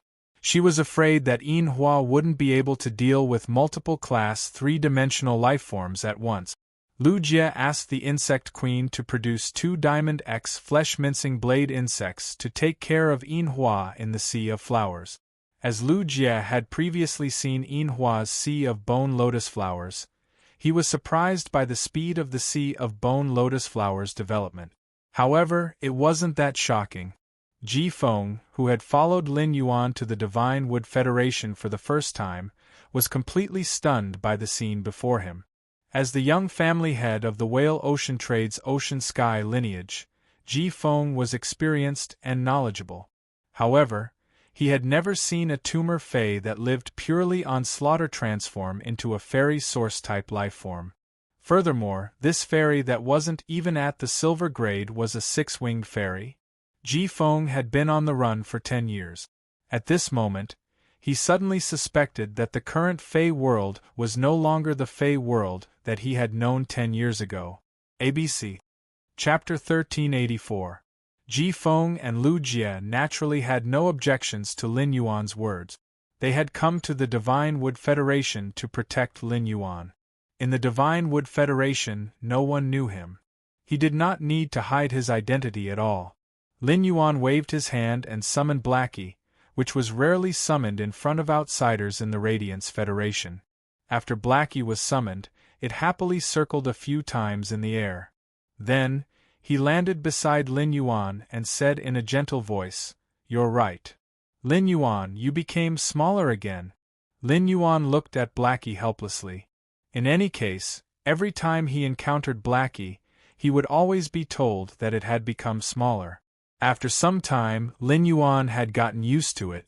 The Diamond/Fantasy breed Blackie was nearly 100 meters long, even though it was a support-type fey. However, Blackie's pure-blooded flood dragon species, Fey's aura made the other Feys in this forest shrink their necks in fear. Who would have thought that the dragon eye spirit siphon goldfish that only knew how to spit bubbles in the pond? It was a spirit-tied dark flood dragon that could transform into a pure-blooded WRM species Fey. Lu Jie and Ji Feng were no strangers to Blackie, who had been chasing after the rainbow celestial fish in the hidden dragon lake all day long. The duo followed Lin Yuan and rode on Blackie's back as they headed for Nanmu City. When Lu Jie was with Lin Yuan, he always took the initiative to undertake the investigation. Lu Jie, who had just sat on Little Black's back, summoned the Insect Queen. Then, he ordered the Insect Queen to release the Dimensional Light Moth. The Insect Queen entered the Dimensional Light Moth's body and created a large number of Hurricane Owlet Moth. The Insect Queen could now skillfully control the inscription and absorb the insect species Fey's genetic model. This time, the Insect Queen had spawned nearly 100 Hurricane Owlet Moths, all of which had large wings. Wings that were twice the size of normal ones allowed the Hurricane Owlet Moth to fly faster. After these dimensional light moths were created by the Insect Queen, Lu Jie did not let them fly away immediately. Instead, he took out a handful of red tentacles and gave them to each Hurricane Owlet Moth. These tentacles were the node tentacles shed by the ethereal jellyfish. Lin Yuan had given these node tentacles to Lu Jie a long time ago. It was impossible for him to spend a lot of time traveling in the Divine Wood Federation.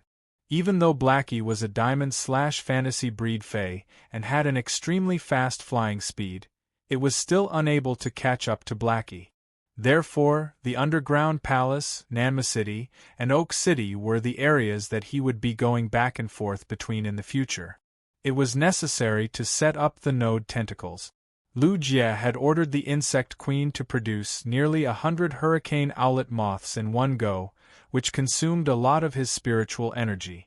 At this moment, Lu Jie's face had already turned slightly pale. The hurricane owlet moth was the insect queen's platinum skill. The consumption of the insect queen to produce the hurricane owlet moths was more than 10 times that of producing a flesh-mincing blade insect. Without needing Lu Jie to say anything, Blackie, who was happily flying in the sky, had already thoughtfully used spirit injection on Lu Jie.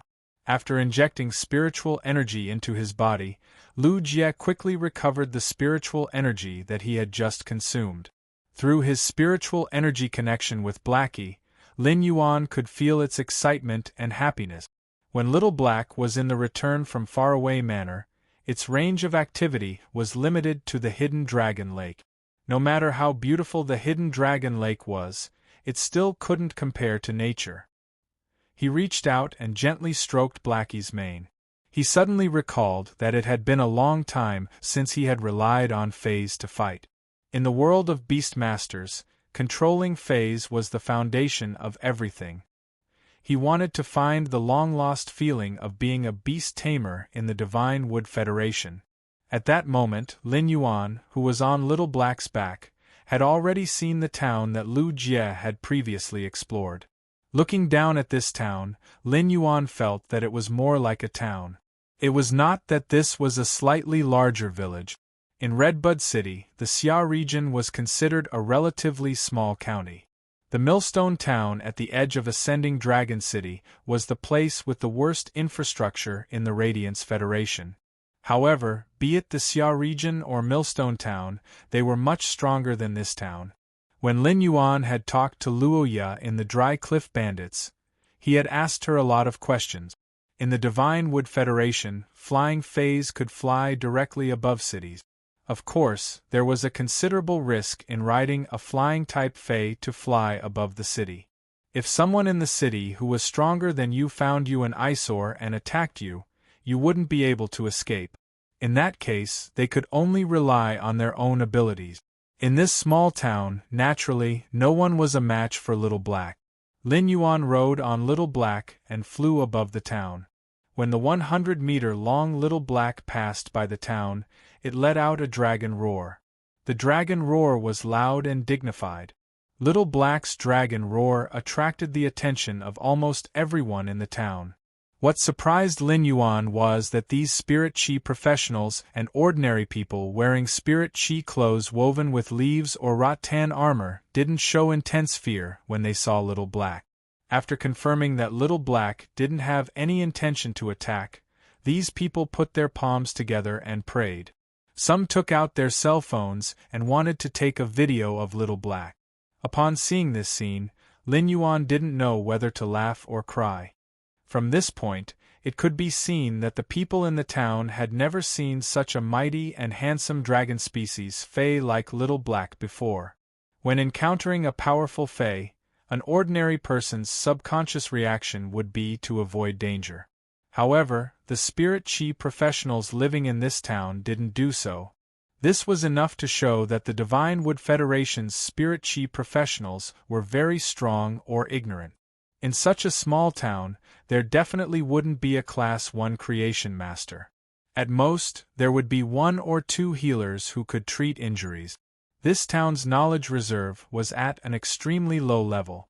Using this town as an example, it was enough to see the gap between the Divine Wood Federation and the Radiance Federation. The main reason for the gap was that the Freedom Federation wanted to bet a Class 5 creation master path with the Radiance Federation on StarWeb. Every citizen of the Radiance Federation could freely log on to StarWeb through the StarWeb card. StarWeb allowed any Radiance citizen to have a clear understanding of the outside world.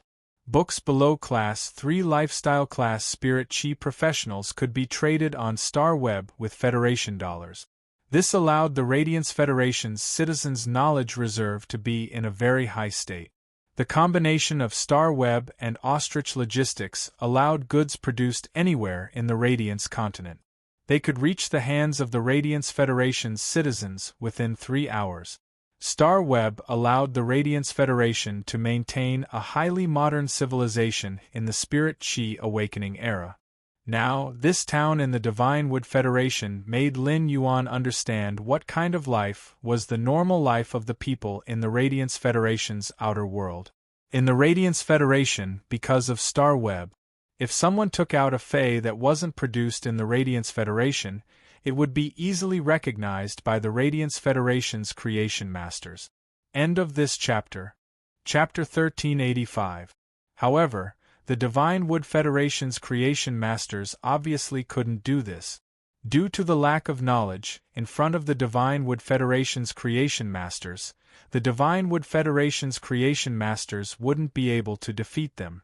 The Divine Wood Federation's creation masters wouldn't be surprised if they took out any phase. Lin Yuan was on Black's back, enjoying the cool breeze as he looked down at the vast forest below. In this federation where strength is everything, the strong are as noble as gods and the weak are as lowly as ants. Everyone has to follow the most primitive law of the jungle, and I, an outsider, am no exception. Here, fists were reason, and reasoning with words could only be regarded as a joke.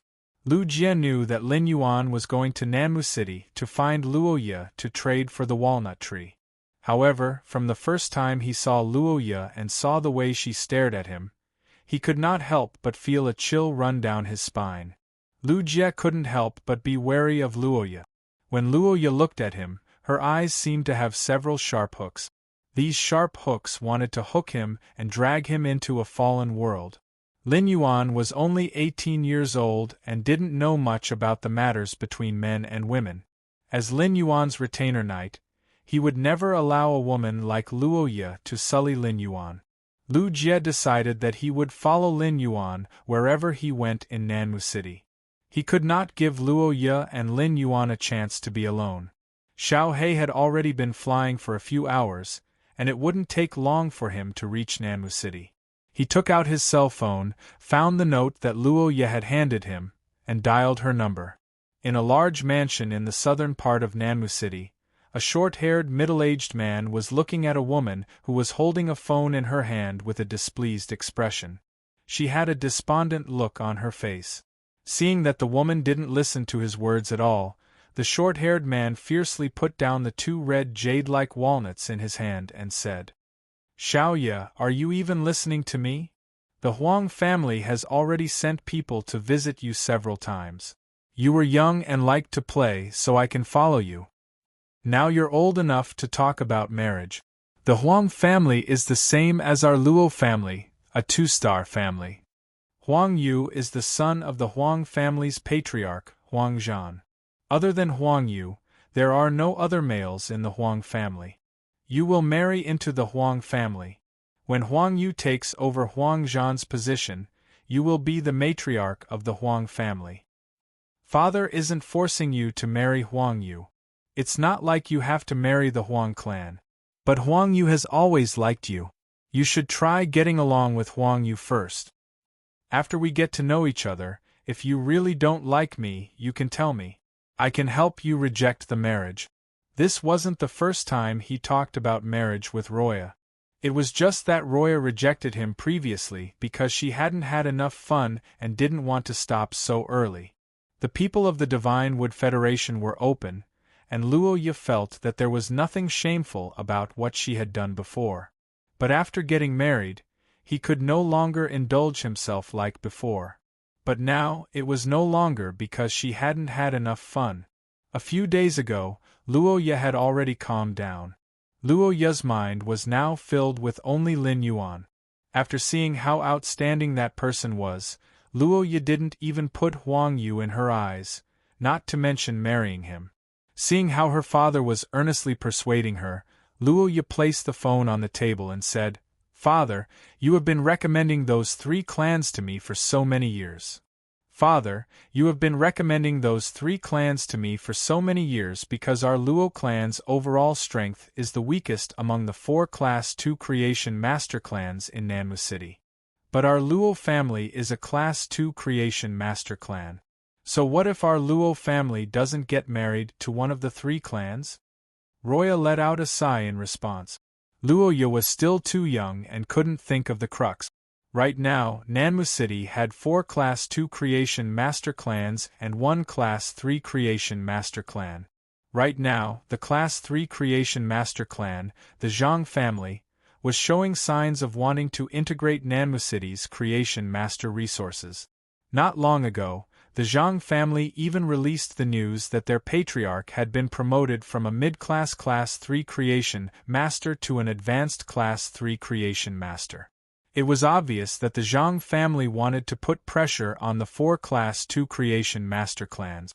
Among the 4 Class 2 Creation Master clans, only the Huang family and the Zhang family were related by marriage. The Zhang family's matriarch was the younger sister of the Huang family's patriarch. If Luo Ye could get married to Huang Yu, the Luo family would be using the Huang family to climb up to the Zhang family. The Luo family's strongest fei was a Platinum 3/Flawless Poison Dust Moth.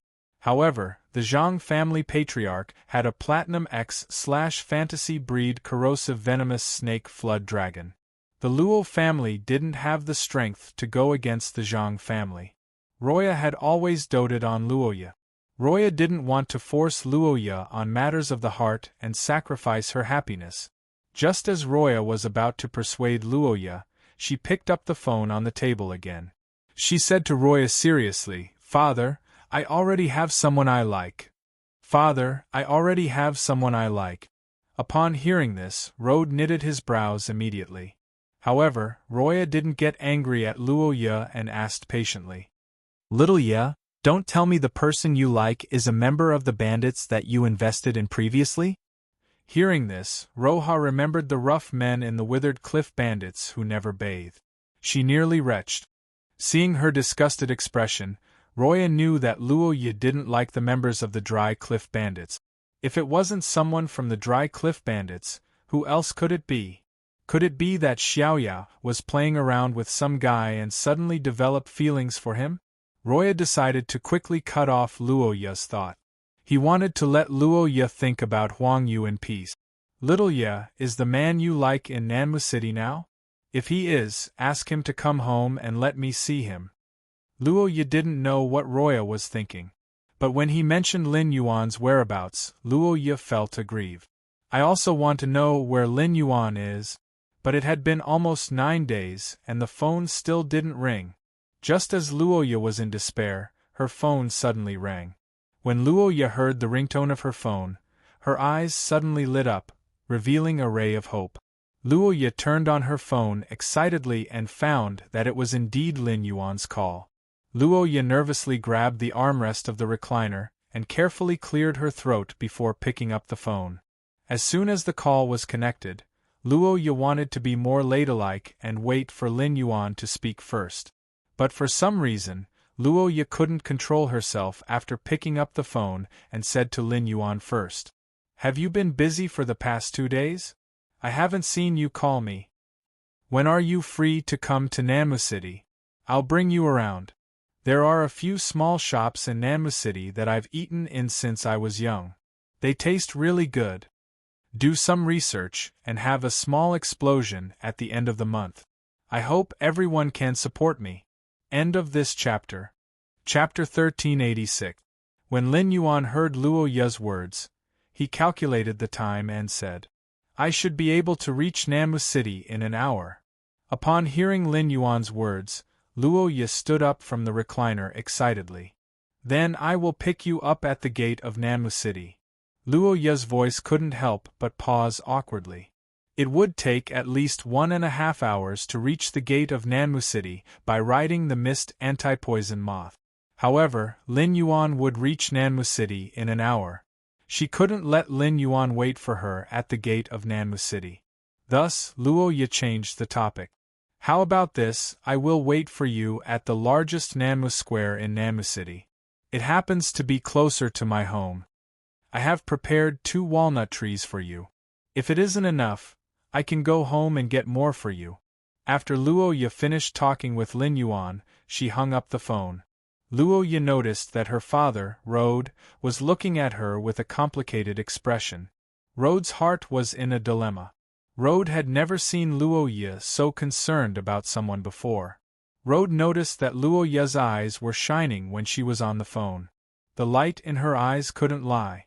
Luo Ye was so concerned about her sweetheart, so how could she be willing to contact Huang Yu? For a moment, Rode felt that things were a little difficult. Although he could secretly kill the person Luo Ye liked. But if he really killed this person, Luo Ye was likely to think that he was the one who secretly killed him. Moreover, the walnut trees had always been a precious resource of his family. The 20 or so walnut trees at home were all precious treasures. Just the walnuts that were produced every year could be sold for a lot of money. When Luo Ye asked him for the walnut trees, Rode was a little relieved.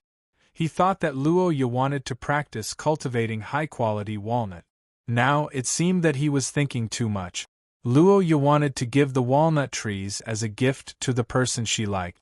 It was said that daughters would always help outsiders, and now Rode finally understood. Rode stood up and said sternly to Roya upon seeing that she was about to rush out of the door. "Wait, don't be in a hurry. It's reasonable for your little boyfriend to do that. I should meet him too. I will go to Nanmu Square with you." When Luo Ye heard Rode say that she was going to see her boyfriend, her face immediately showed a sad look. Boyfriend? In Lin Yuan's eyes, he might just be a passerby who knew him. Coincidentally, Lin Yuan had to go to Nanmu City to handle some matters. Due to the previous agreement, he had to give her a call. However, Luo Ye didn't object to Rode accompanying her to meet Lin Yuan. Lin Yuan's excellence could be seen at a glance. When he saw Lin Yuan, no matter what, his father would not force him to come into contact with Huang Yu again. This time, Rode wanted to go with Luo Ye because he wanted to intimidate her boyfriend. He wanted to let Luo Ye's boyfriend know how big the gap between him and Luo Ye was. Young man, don't always be a toad lusting after a swan. It wasn't that easy to be the son-in-law of a Class 2 creation master clan. Therefore, he summoned his main fae, the Platinum 3/Flawless Poison Dust Moth. As for why Rode summoned the poison dust moths, Roha was puzzled. She didn't know why her father was so serious. He had even summoned his strongest fae, the poison dust moth. However, Luo Ye was very happy with Rode's behavior. If she rode the platinum poison dust moth to fetch Lin Yuan, at least she wouldn't look too shabby in front of Lin Yuan and lose face. Luo Ye hugged Rode happily and said, "Thank you, father." "Thank you, father." Rode and Luo Ye were both calculating in their hearts. On the surface, Rode and Luo Ye were on the back of the poison dust moth and headed for the Nanmu Plaza. In Nanmu City, Rode and Luo Ye were famous people. Nanmu City wasn't a big city in the Divine Wood Federation. It was just a city built with a Class 3 Creation Master Clan as the core. Apart from the Class 3 Creation Master Zhang Clan, Rode was the head of a Class 2 Creation Master Clan. It could be said that he was one of the most respected people in Nanmu City. On the back of the Platinum Poison Dust Moth, Rode and Luo Ye received the respect of the Spirit Chi professionals and ordinary people along the way. At that moment, Luo Ye was holding a mirror and carefully examining her haggard face because she hadn't eaten or rested well for 9 days. The more she looked at her haggard appearance in the mirror, the more uneasy she felt. She was afraid that her haggard appearance would lower Lin Yuan's favorable impression of her. At that moment, Luo Ye couldn't be bothered that her father, Rode, was beside her. She took out her most precious cosmetic powder from her walnut. She wiped it on her face. This cosmetic powder was a mixture of crushed amber, water-type pearl powder, wanyan flower juice, lotus heart dew, and gold fei oil. In terms of the production process, only Class 3 creation masters were able to use it. In a place like Nanmu City, this was the highest grade of cosmetic powder. The Zhang family's auction would only auction a bottle of this grade of cosmetic powder every month. Once it was auctioned, it would be desperately fought over by the various matriarchs and young ladies in Nanmu City. In order to obtain this cosmetic powder, Luo Ye had spent a considerable amount of deep Sanskrit dollars. Now that she thought about the expenditure of deep Sanskrit dollars, she still felt a little heartache. But now, this cosmetic powder came in handy, allowing Luo Ye to meet Lin Yuan with her best appearance. Luo Ye felt that the previous expenditure was simply worth it. Luo Ye applied the cosmetic powder, drew on her eyebrows, and tidied up her purple fur coat. Rode, who was watching from the side, was dumbfounded. Rode had always been very concerned about his only daughter, Luo Ye. Before Luo Ye had left Nanmu City to train a few years ago, Luo Ye had always been by Rode's side. In Rode's impression, when his family held a gathering, the Zhang family's bigwigs would be present. Luo Ye had never dressed up so meticulously. As a father, he had to make some choices for the family. In the end, he couldn't help but feel sorry for his daughter. Rode couldn't help but hesitate in his heart. He was going to meet Luo Ye's sweetheart in a while. Should he secretly send someone to make a move on Luo Ye's sweetheart? Just as Luo Ye was done with her makeup and was looking at her rather delicate and pretty face in the mirror with satisfaction, a very loud but somewhat cocky voice came from behind Luo Ye. "Ah yeah, Uncle Luo, where are you going?" "I saw Uncle Luo's poison dust moths from afar. I desperately consumed spirit chi so that my stinger wasps could catch up." Hearing the voice coming from behind, Luo Ye frowned. However, his furrowed brows smoothed out in an instant. Rode immediately ordered the poison dust moths to stop in midair and no longer advance. ABC. Chapter 1387. Then, Rode patted Luo Ye's shoulder, and she reluctantly turned around with Rode. Luo Ye saw a yellow-clothed youth standing on the back of a huge brown wasp. This youth wasn't ugly, but he had big and small eyes. One big and one small eyes made the yellow-clothed youth's eyes look wretched and lifeless. In terms of figure, the yellow-clothed youth wasn't bad. He was tall and strong. It was a pity that Luo Ye was obsessed with appearances. To Luo Ye, an ugly face was an original sin. Luo Ye's heart was filled with Lin Yuan and couldn't even be bothered to look at Huang Yu. At that moment, Huang Yu was smiling and wanted to greet Luo Ye. However, she didn't know that Luo Ye was already gritting her teeth and blaming herself for wasting the time to go to the Nanmu Plaza. Seeing that Luo Ye didn't want to talk to Huang Yu at all, Rode couldn't help but feel a little awkward. Rode asked Huang Yu, "Little Yu is getting stronger. Little Yu is getting stronger and stronger. I haven't seen you for more than 2 months, and your main Fei, the Stinger Wasp, has been upgraded to Gold X/Flawless." While speaking, Rode was very surprised by the increase in strength of Huang Yu's main Fei, the Needle Wasp. Huang Yu's strength increased so quickly. The Huang family had really invested a lot in Huang Yu. When Huang Yu's creation master strength reached Class 2, she could take over the Huang family head's position at any time. Huang Yu had always been in love with Luo Ye, but Luo Ye had never been interested in Huang Yu. Rode was really afraid that Huang Yu would be tired of Luo Ye's attitude. Hence, she chose to marry the young ladies of the Meng and Li families. When Huang Yu heard Rode's praise, she said rather proudly, "This is all thanks to Aunt. This is all thanks to Aunt. She asked Uncle to help me raise the rank and quality of the Stinger Wasp.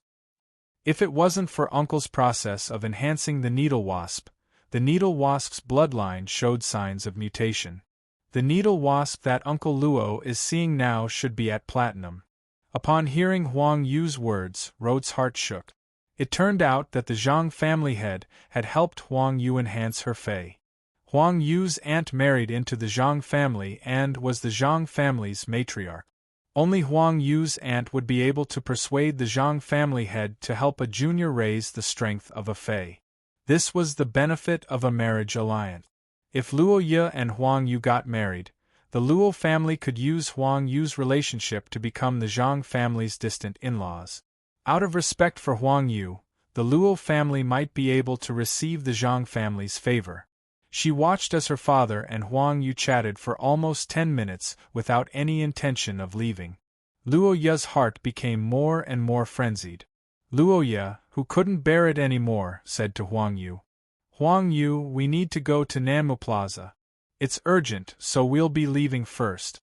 With that said, Roha reached out and hooked her arm around his. He signaled Road to let the poison dust moths fly towards the Nanmu Square. Huang Yu was already used to Luo Ye's attitude towards him. On the contrary, Huang Yu's eyes lit up when he heard that Luo Ye wanted to go to Nanmu Square. Uncle Luo, are you going to Nanmu Square? Then we're on the way. I'm also going to Nanmu Square. Brother Zhang Tong will be welcoming Lord Jianli at the Nanmu Plaza today. I didn't know that Aya was back. If I had known, I would have invited Aya in advance. After hearing Huang Yu's words, Luo Ye and Road's expressions changed drastically. Road didn't expect Jianli to visit Nanmu City, a small city at the border. Zhang Tong, the eldest young master of the Class 3 Creation Master Clan, actually had the capability to establish a relationship with Lord Jianli. Lord Jianli was a well-known figure among the Divine Wood Federation's younger generation. He was ranked 83rd in the Divine Wood 100 sequence. Compared to Jianli's glory and talent, Road was more concerned about Jianli's background. The Jian family was a veteran clan in the Divine Wood Federation's capital, Holy Forest City. Road didn't know if the Jian family had a Class 4 Creation Master. However, the Jian family had 5 Class 3 Creation Master clans under their control. One of the Class 3 Creation Master clans even had a Pinnacle Class 3 Creation Master. As the patriarch of a Class 2 Creation Master clan, Luo Ye had never heard of Jian Li's visit to Nanmu City. However, because of the Zhang family, Huang Yu was qualified to meet Lord Jianli at Nanmu City's plaza. From this incident, it was enough to show that the Luo family was excluded from Nanmu City's core circle. After thinking about this, Road made a decision. He had to matchmake Luo Ye and Huang Yu's marriage. At that moment, Luo Ye was feeling apprehensive. Just like the Radiance Federation, the Divine Wood 100 sequence members were also well-known stars in the Divine Wood Federation. In the eyes of the Divine Wood Federation's Spirit Chi professionals, every Divine Wood 100 sequence member was like an unreachable star. They were all on the dome and unreachable stars. Any member of the Divine Wood 100 sequence had supreme privileges and authority in the Divine Wood Federation. Since Huang Yu was going over now, it meant that Jianli would arrive at Nanmu City's plaza within an hour. This was almost overlapping with the time when Lin Yuan arrived at Nanmu City's plaza. Lin Yuan wouldn't bump into Jianli, right? Every member of the Divine Wood 100 sequence would be protected by an expert arranged by the Divine Wood Imperial Court. Although Jianli wasn't a member at the top of the Divine Wood 100 sequence, he was famous for being overbearing. With Jianli's status, it was impossible for him to allow others to arrive at the same place as him on an aerial fei. The place that she had just agreed with Lin Yuan was Nanmu City's plaza. Wouldn't that mean that she had harmed Lin Yuan? At that thought, Luo Ye hurriedly took out her cell phone and anxiously dialed Lin Yuan's number. However, after the phone rang for a long time, Luo Ye realized that Lin Yuan hadn't picked up the phone. After dialing several times, the result was the same. Luo Ye was so anxious that her forehead couldn't help but sweat. Luo Ye could be sure that Lin Yuan's identity wasn't trivial and was likely to be a member of the Deep Enlightenment Federation's hidden aristocratic family. However, if Lin Yuan really had a conflict with Jianli, it would be in the Divine Wood Federation's territory. Lin Yuan, who was born in the Deep Enlightenment Federation, couldn't have an advantage. Huang Yu saw that Luo Ye kept dialing and wanted to go forward to ask who she was calling. However, she was afraid that going forward to ask would anger Luo Ye and become an outlet for her emotions. At that moment, Road, who was standing next to Luo Ye, had a strange smile on his face. If Luo Ye could think of this, Road could naturally think of it too. Road couldn't wait for Luo Ye to be unable to contact her sweetheart. At that time, her sweetheart of unknown origin would be blasted to pieces by Jianli the moment she arrived at the periphery of Nanmu City Square. With her sweetheart dead, Luo Ye would have no worries. With his understanding and reasoning, the disheartened Luo Yu would agree to be engaged to Huang Yu for the family's benefit. Huang Yu didn't treat Luo Yu badly. After getting married, Luo Yu would be the Huang family's young mistress and wouldn't suffer much. Luo Yu was tirelessly dialing Lin Yuan's number over and over again, but she didn't know that Lin Yuan had already put this rarely used cell phone into the diamond face storage box after the call. ABC. Chapter 1388. Soon, Huang Yu, Luo Yu, and Road arrived at the Nanmu Plaza. Seeing the nearby Nanmu Plaza, Huang Yu quickly said to Road, "Uncle Luo, flying fays are prohibited in front. Why don't we park our flying fays outside the plaza and walk in? If we fly any further, even I will be attacked by my cousin's guards." After hearing Huang Yu's words, Road quickly stopped the flying poison dust moths and ordered them to land outside the Nanmu Plaza. When Road heard Huang Yu's words, he quickly stopped the poison dust moths and ordered them to land in the outer area of the Nanmu Plaza. Then, he recalled the poison dust moths into his spiritual spatial zone. Huang Yu had always liked Luo Yu, so she respected Road very much. After Road recalled the poison dust moths, Huang Yu eagerly led Road and Luo Yu into the Nanmu Plaza.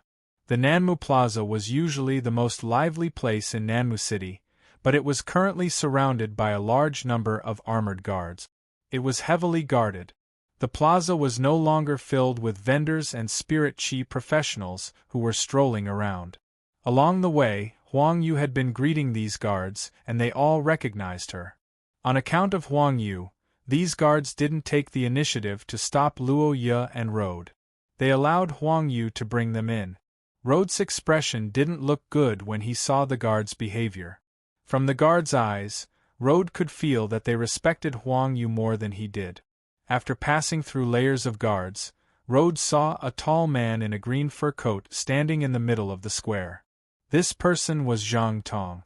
Zhang Tong was surrounded by the Zhang family's trusted subordinates. There weren't any people from the other Class 2 creation master clans, the Meng family and the Li family. This discovery put Road's heart at ease. It seemed like the Luo family wasn't the only one excluded from Nanmu City's core circle. The other two creation master clans, the Meng family and the Li family, couldn't escape the fate of being excluded by the Zhang family either. When Huang Yu saw Zhang Tong, she quickly walked over and shouted, "Big brother Zhang Tong, I thought I was already quite early when I arrived 15 minutes earlier. I didn't expect you to arrive before me." Zhang Tong turned to look at Huang Yu and saw Road and Luo Yu behind her. Zhang Tong turned to look at Huang Yu and saw Road and Luo Yu not far behind her. Zhang Tong furrowed his brows slightly. Nanmu City was only so big, and as Huang Yu's cousin, Zhang Tong naturally knew that Huang Yu liked Luo Yu. Thus, Zhang Tong didn't say anything. Early that morning, Zhang Tong had already arrived at the Nanmu Plaza to make preparations. Although the Zhang clan was the local tyrant of Nanmu City, the size and resources of Nanmu City made it impossible for the Zhang clan to develop further. If he wanted the Zhang family to develop further, he needed to find a breakthrough or a backer. This backer was Jianli, who was about to arrive. He was from the Jian family. The Zhang family intended to make use of the Jian family's resources and connections in Shimu's capital city, Shenglin City. The Jian family was also happy to control another Class 3 creation master clan in the border region.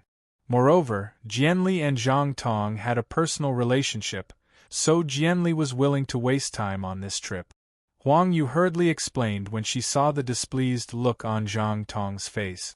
"Brother Zhang Tong, Aya and Uncle Luo will follow behind me. I'll tell them not to cause any trouble. Well, I also want to bring Aya along to broaden her horizons." Upon hearing Huang Yu's words, Zhang Tong immediately knew what Huang Yu was planning. In the Divine Wood Federation, there wasn't a single woman from an aristocratic family who didn't desire wealth and clung to the rich and powerful. Huang Yu wanted to show off her connections in front of Luo Yu and use this to win her heart. As for Luo Yu, Zhang Tong didn't fancy her at all. Previously, the Zhang family had intended to choose a wife for Zhang Tong in Nanmu City. However, all the aristocratic women in Nanmu City were placed in front of Zhang Tong, and none of them caught his eye. Zhang Tong had been to Shenglin City to compete for the Divine Wood 100 and failed, so he wanted to find a young lady from an aristocratic family. Zhang Tong knew that only a young lady from an aristocratic family in Shenglin City could help him in the future.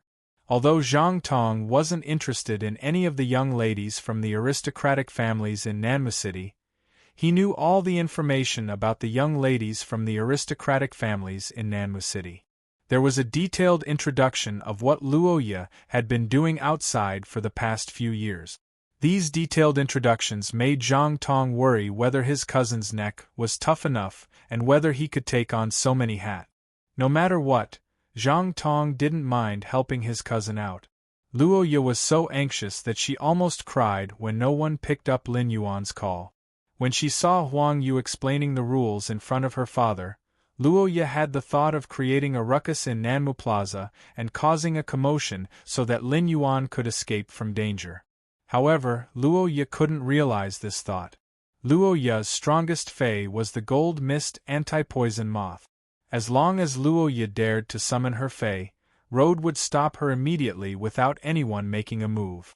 Just as Luoya was getting more and more anxious and didn't know what to do, a sharp and ear-piercing bird cry echoed in the sky, and a black giant bird with a wingspan of 10 meters appeared in the sky.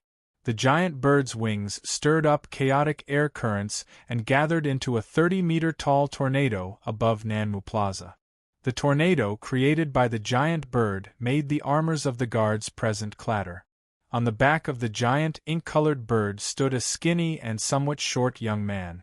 This youth was wearing a white fur robe, and the wind was blowing at the corner of the fur robe. The fur robe fluttered behind the short youth's back. Such a grade of white fur robe was rarely seen in Nanmu City. Compared to this youth's white fur robe, Zhang Tong's green fur robe was much cheaper. Behind this white-robed youth stood two sturdy men wearing black rattan armor. The ink-colored rattan armor that the two muscular men wore had some dark green leaves growing on it. They looked like living creatures. These black-armored men were the firm wood guards that the Divine Wood Imperial Court had sent to guard the Divine Wood 100 sequence members. Jianli looked down disdainfully from the bird's back.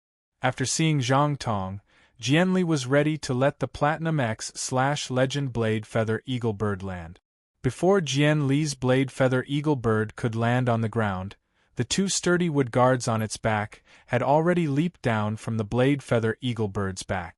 They surrounded Jianli, who was about to get off the Blade Feather Eagle Bird, in the middle.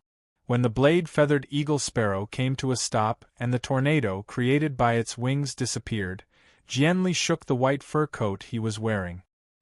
He calmly stepped on the neck of the blade feather eagle bird, which was pressed against the ground, and walked down from its back. When Zhang Tong saw Jianli get off the blade feather eagle bird, he quickly took 2 steps forward and said enthusiastically, "Lord Jianli, your flying type fei is really extraordinary. Lord Jianli, your flying type fei is really extraordinary. A casual flap of its wings can create a whirlwind that can uproot a gold ironwood poplar." ABC. Chapter 1389. The short Jianli patted the blade feather eagle sparrow's beak and said, "This blade feather eagle sparrow is just a flying fei that I randomly chose from the bird stable at home. It isn't that rare. As for your Zhang family's platinum/fantasy breed corrosive serpent flood dragon, it should be very enjoyable to ride on. Your Zhang family's platinum/fantasy breed rotten venomous snake flood dragon should be very enjoyable to ride." The corrosive serpent flood dragon was Zhang Tong's father and represented the Zhang family's strongest combat power. Even if the Zhang family wanted to rely on the Jian family, the corrosive serpent flood dragon could never be taken out for Jianli to ride on for fun. Otherwise, the Zhang family would lose all its prestige in Nanmu City and become a joke that the citizens discussed behind closed doors. Otherwise, the Zhang family's prestige in Nanmu City would be completely lost, and they would become a joke that the citizens discussed behind closed doors. When Luo Ye saw Jianli, the last bit of hope in her heart was shattered. If he had arrived first, perhaps there would still be a chance to turn things around. However, Jianli had arrived first, and the situation was no longer within Zhang Tong's control. Now that Jianli had arrived first, the situation was no longer within Zhang Tong's control.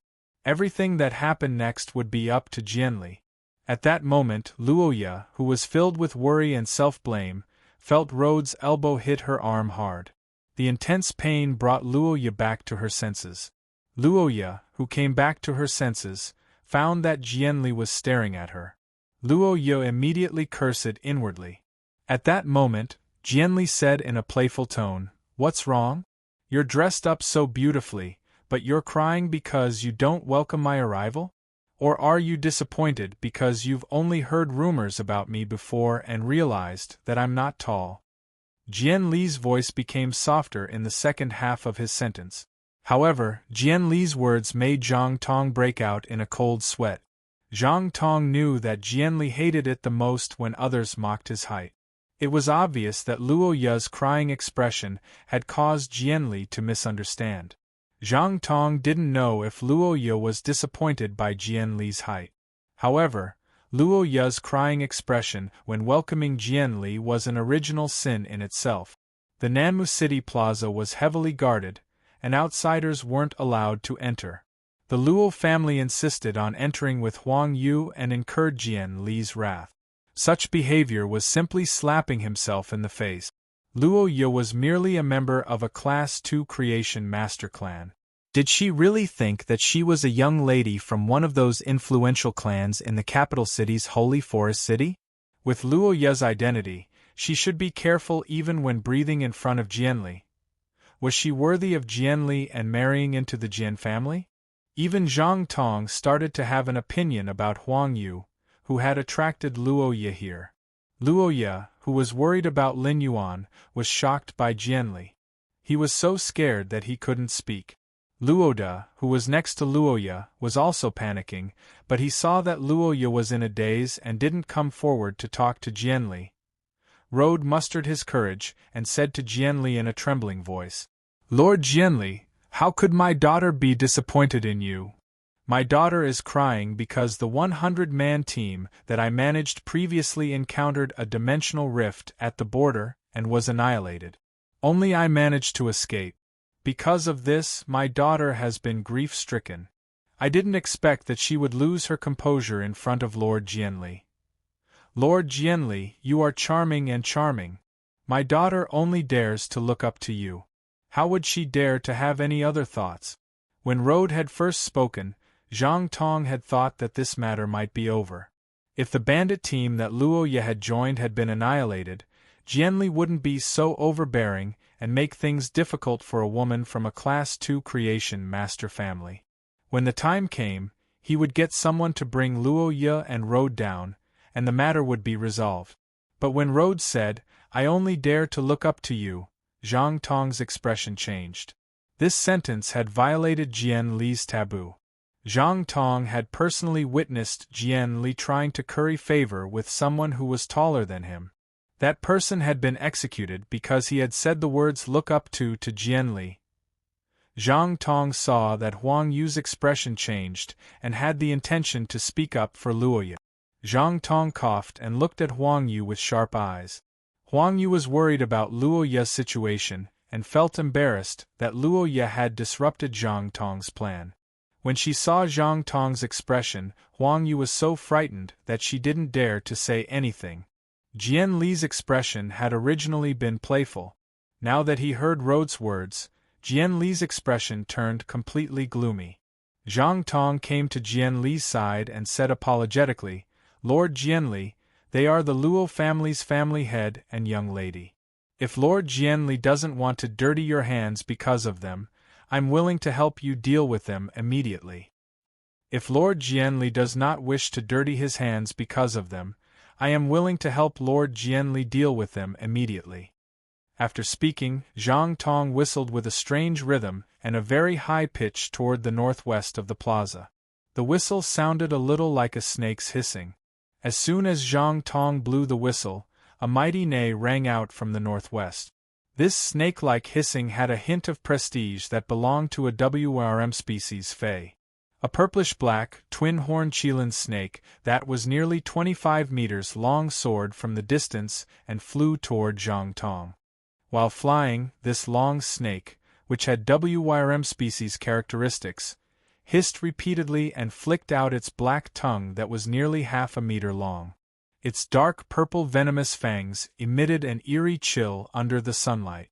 Before this giant snake, which obviously had a WRM species bloodline, arrived at the Nanmu Plaza, the air was filled with a fishy smell. This purplish-black giant snake was the Zhang family head's main fey, the corrosive serpent flood dragon. In order to welcome Jianli, the Zhang family head had specially released the corrosive serpent flood dragon. He had also made the corrosive serpent flood dragon listen to Zhang Tong's orders. Accompanied by the Platinum X/Fantasy Eye corrosive serpent flood dragon's hissing, the blade feather eagle bird's aura suddenly weakened, and it flapped its wings restlessly. It was obviously very afraid of the corrosive serpent flood dragon. Although the blade feather eagle bird and the corrosive serpent flood dragon were both pinnacle platinum fays, one was a fantasy breed, while the other wasn't an ordinary fey. However, one was a fantasy breed, while the other wasn't a normal fey. If they were to compare, it would be equivalent to a major grade difference. Fortunately, the blade feather eagle bird was controlled by 2 ironwood guards. Coupled with the creation master's taming, the blade feather eagle bird didn't go berserk and hurt people or flee in panic. Zhang Tong's words made Road feel despair and caused Huang Yu's expression to change. The corrosive serpent flood dragon was entrenched in the Nanmu Plaza and was ready to start a massacre at any time.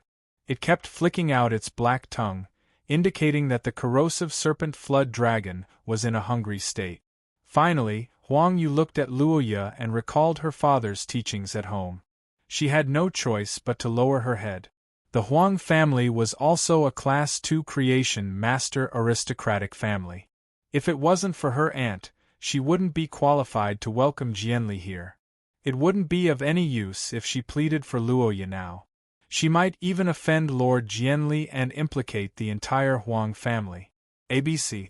Chapter 1390. Huang Yu liked Luoya, but she didn't have the intention to die for her. At the moment of life and death, facing Zhang Tong, Jianli, and the terrifying corrosive snake flood dragon, Luoya realized that she wasn't as afraid as she imagined. Instead, her heart was abnormally clear. At that moment, Luoya suddenly felt resentful. In Nanmu City, a Class II creation master clan didn't think about how to enhance phase, but to curry favor with a Class III creation master clan. When facing the Divine Wood 100, just a single glance from her had caused a calamity to befall her. How absurd was this? At that moment, Luoya understood that strength was the root of everything. Currying favor was just a shortcut. Compared to the fear of being swallowed by the corrosive snake flood dragon, when she thought of Jian Li's overbearing and ruthlessness, she felt even more worried. Luoya was increasingly worried about Lin Yuan, who was about to arrive. Zhang Tong originally thought that Luoya would beg Jianli in fear after he summoned the corrosive snake flood dragon to please Jianli. Who would have thought that Luoya was the only one begging for mercy? Zhang Tong could feel the growing impatience in Jianli's eyes when he saw Luoya crying and trembling in fear. Zhang Tong quickly gave the corrosive snake flood dragon an order. Go. Corrosive snake flood dragon, it's time to eat. Upon hearing Zhang Tong's order, the corrosive snake flood dragon's black body instantly slithered away. The friction between the scales let out an ear-piercing sound. In the blink of an eye, the corrosive snake flood dragon's massive body arrived in front of Luoya and Luoya. Just as the corrosive snake flood dragon was preparing to eat, a melodious dragon roar echoed in the sky. This melodious dragon roar caused Jian Li's eyes to narrow. Jianli wasn't a creation master, but he was from the Sacred Forest City's prestigious Jian clan and had seen plenty of dragon species phase. Just based on this dragon roar, Jianli could determine that the roaring dragon species Fei definitely had a higher bloodline than the corrosive snake flood dragon. This dragon roar didn't have a bloodthirsty feeling, but it was abnormally noble and elegant. It should be a pure-blooded flood dragon species Fei. It wasn't strange for such a Fei to appear in the royal capital, Sacred Forest City, and it wouldn't be too conspicuous in Oak City either. However, it was rather strange for it to appear in Nanmu City. Could it be that there are other big shots coming to Nanmu City today besides me? Dragon species Fei's valued bloodline the most. If it was a pure-blooded dinosaur Fei's roar, the rotten venomous snake flood dragon might not be so afraid. After all, dinosaurs and flood dragons were two different branches of dragon species Fei's. The pure-blooded flood dragon's cries were suppressing the rotten snake flood dragon, causing it to lose its desire to eat. When everyone raised their heads to look at the sky, they saw a 100-meter-long dragon gliding towards Nanmu Square from afar. After Lin Yuan released Blackie, it started to run around happily. It released its diamond/fantasy breed phase aura without restraint. Xiao Hei's pressure was clearly felt by everyone in the Nanmu Square. The appearance of the diamond/fantasy breed pureblood flood dragon made the expressions of the two firm wood guards guarding Jianli turn grave. As the ink-colored giant flood dragon approached from afar, everyone suddenly realized that there were three figures standing on top of this handsome ink-colored pure-blooded flood dragon. The white-clothed youth standing at the front was caressing the black flood dragon's mane with an elegant expression. He had dashing eyebrows and red lips, and his facial features were so exquisite that people couldn't shift their eyes away. This youth might not be wearing the highly sought-after fur in the Divine Wood Federation, but his white silk spirit chi clothes seemed to be rippling with layers of mist in the wind. This white spirit chi clothing should be woven from the mist silk that the Diamond Fei, water mist cold silkworm, spat out. The youth's waist was equipped with a belt studded with all kinds of pearls and jade. Many of the guards couldn't recognize the pearls and jade embedded on the belt. Only Zhang Tong could recognize the jade-textured wood and the blue pyroxene, which was only produced in the Class 3 underground dimensional rift. Just from the accessories on the belt, Zhang Tong could confirm that this person's identity was extremely prominent. Otherwise, it was impossible for a belt to cost at least 1,000,000 deep Sanskrit dollars. As the young family head of a Class 3 creation master clan, Zhang Tong's insight was definitely not as good as Jianli's, who was from the capital city's Sacred Forest City's aristocratic family. Jianli could see more tricks from the accessories on Lin Yuan's belt.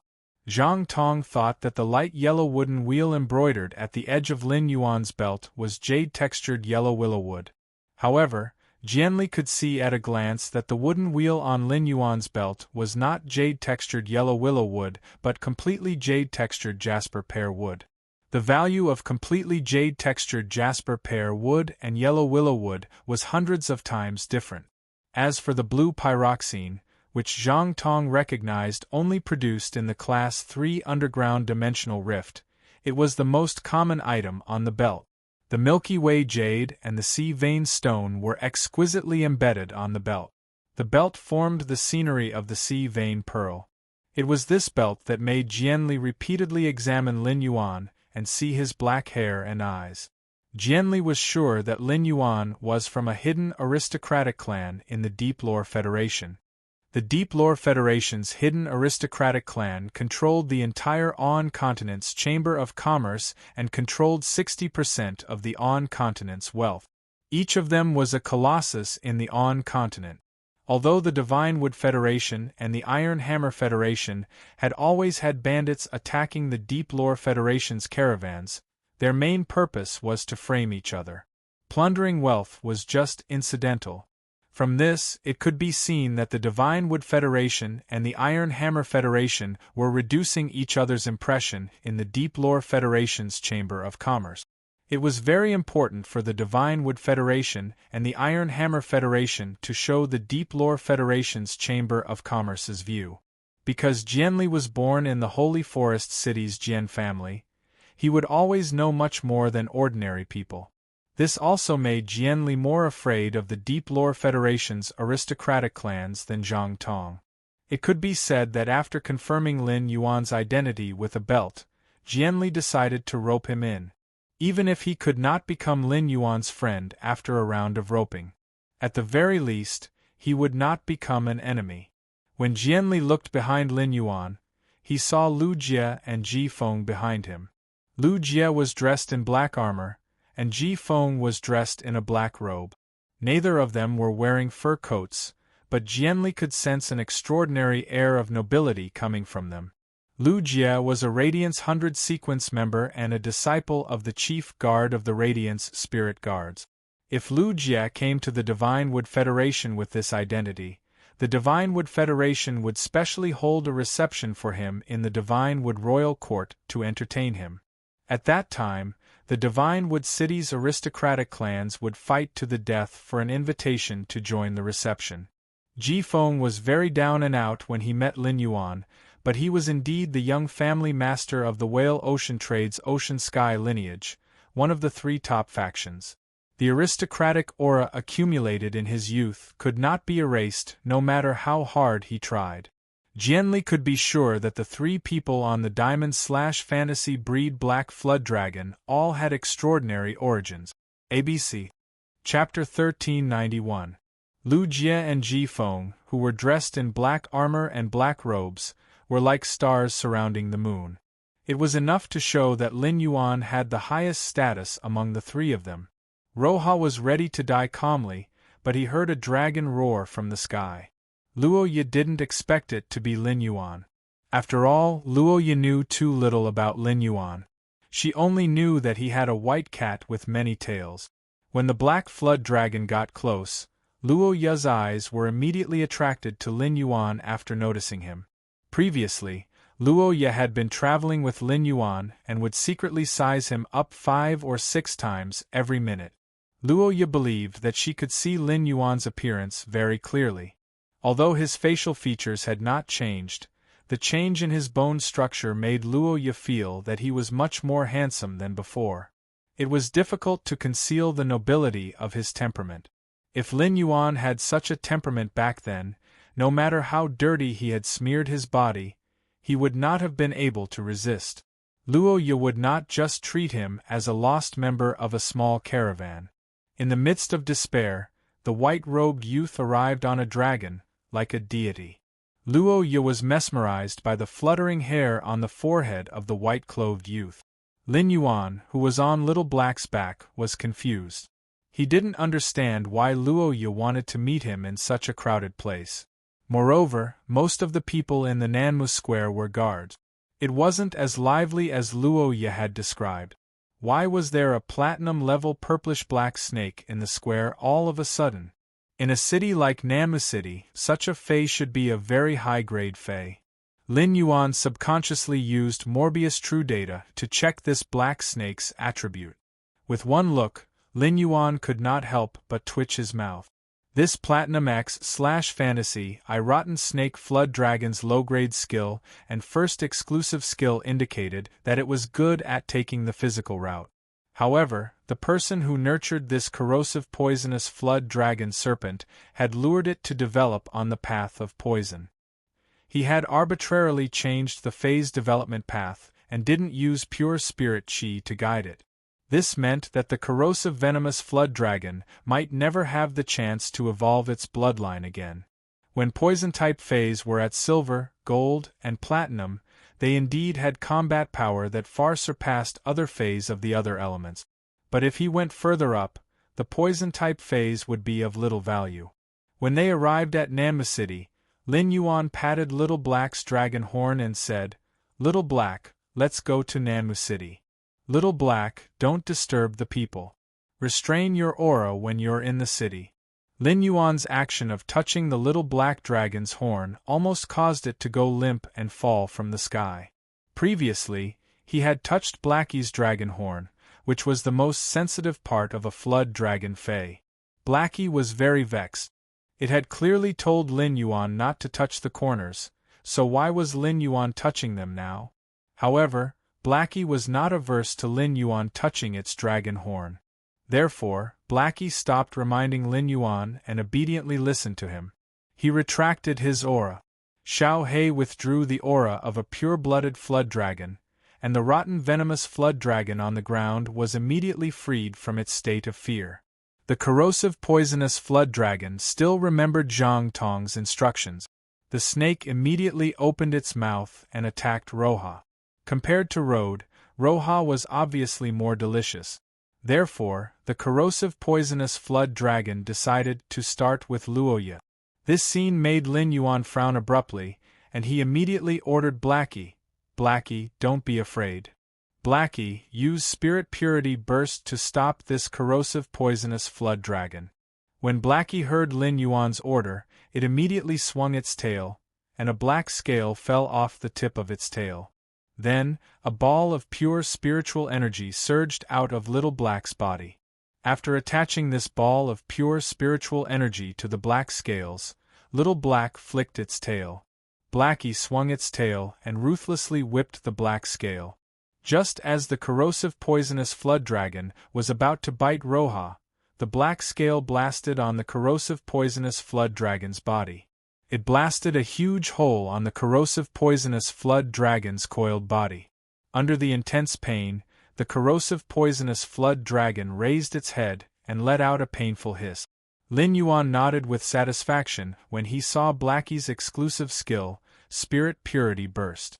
As an exclusive skill that Blackie had comprehended when it evolved into a fantasy breed, Blackie was naturally able to use it.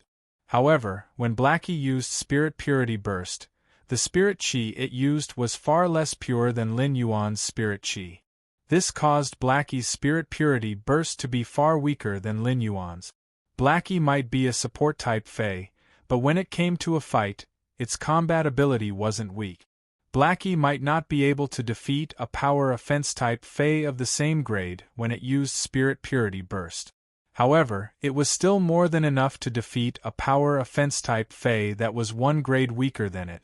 While the corrosive poisonous flood dragon was hissing in pain, Roha pulled Road to the side to avoid being implicated by the struggling corrosive poisonous flood dragon. The black flood dragon suddenly launched an attack, causing Zhang Tong's expression to change drastically. Even Jian Li's gaze turned gloomy. Could the three individuals on the back of the black flood dragon be enemies and not friends? Jian Li couldn't remember when he had encountered these three individuals on the black flood dragon's back. Jian Li turned to look at Roha and noticed that she was staring at the white-clothed youth on the black flood dragon's back with a burning gaze. Jian Li immediately understood that this white-clothed youth and Roha knew each other. This explained why the white-clothed youth on the black flood dragon's back would suddenly attack the corrosive poisonous flood dragon. While Jian Li was pondering, the two Firmwood guards were afraid that the black flood dragon would continue to attack and implicate Jian Li. Therefore, without Jian Li's permission, the two Firmwood guards each took 2 steps forward and arrived in front of Jian Li. Subsequently, they summoned their fays. The Divine Wood Federation's Firmwood guards were trained to protect the Divine Wood 100 sequence members. All of them were experts. In order to maximize the strength of their main phase, the Divine Wood Federation poured all of its resources into the Firmwood guards' main phase. As a result, the Firmwood guards would usually only contract one fae. At that moment, a giant beetle and a golden-brown monkey that was a head shorter than Jian Li were summoned. The giant dark green beetle was 7 meters long, 3 meters tall, and 4 meters wide. It looked like a giant moving war chariot. The dark green beetle's carapace was like a mirror, and it could clearly reflect the surroundings. Just from the thick carapace and the giant beetle's clumsy movement, it could be seen that this beetle was extremely adept at defense. After the other golden-brown monkey was summoned, its body quickly ignited with raging flames. The flames made the air above the Nanmu Plaza scorch, and heat waves kept surging from the monkey's body into the sky. This golden-brown monkey punched with both fists, and the fists each spewed out 2 pillars of fire. It was obvious that this monkey was an extremely adept at attack. The Firm Wood Guard's main phase that the Divine Wood Federation had paired with the Divine Wood 100 had always been one for offense and one for defense. ABC. Chapter 1392. The giant dark green beetle and the fiery brownish-gold monkey stood in front of Jianli, one on the left and one on the right. It immediately gave birth to a stance that seemed to be on par with the enormous inky flood dragon in the sky. When the 2 iron wood guards had just summoned their phase, Lin Yuan had used True Data to check on them. According to True Data, one of these 2 phase was a Diamond X/Fantasy 4 wood bullet insect. The other was a Diamond X/Fantasy V exploding fire golden monkey. The wood bullet worm's combination of abilities and exclusive skills was outstanding.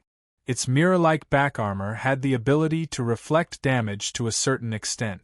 However, if one were to compare them, the wood bullet bug's potential was much lower than Chu Si's golden jadeite yellow butterfly. As for the explosive fire golden monkey, it was a combat fae that cultivated both physical and elemental attack. There wasn't anything special about the skill, it was just average. However, faes that excelled in both physical and magical arts usually didn't have any weaknesses in combat. Be it the wood shield bullet insect or the explosive fire golden monkey, they were both considered pinnacle fantasy breed faes. The explosive fire golden monkey was only one step away from welcoming the world cleansing and becoming a myth breed. This meant that the 2 black-armored men in front of the short man were both peak king stage powerhouses. Lin Yuan's original intention was to find Luo Ye in Nanmu City and obtain the walnut tree from her. He then took a look at Nanmu City's market to see if there were any faes like the clear yang flower for sale. He also inquired about the market price of faes like the clear yang flower that could produce chi phenomena. If there were many plant faes that could produce weather phenomena in Nanmu City, he planned to collect more of them in the city. This would allow Gray, who had been trapped in the Spirit Lock spatial zone, to increase its strength. In Nanmu City, there weren't many plant faes that could produce weather phenomena. After he found Zoiran in Oak City, he would contact the Sincere E-Caravan. He wanted to see if he could use his relationship with the Sincere E-Caravan to obtain faes like the clear sunflower that could produce chi phenomena from the deep frost chamber of commerce in large quantities. However, the current situation was clearly different from what he had expected.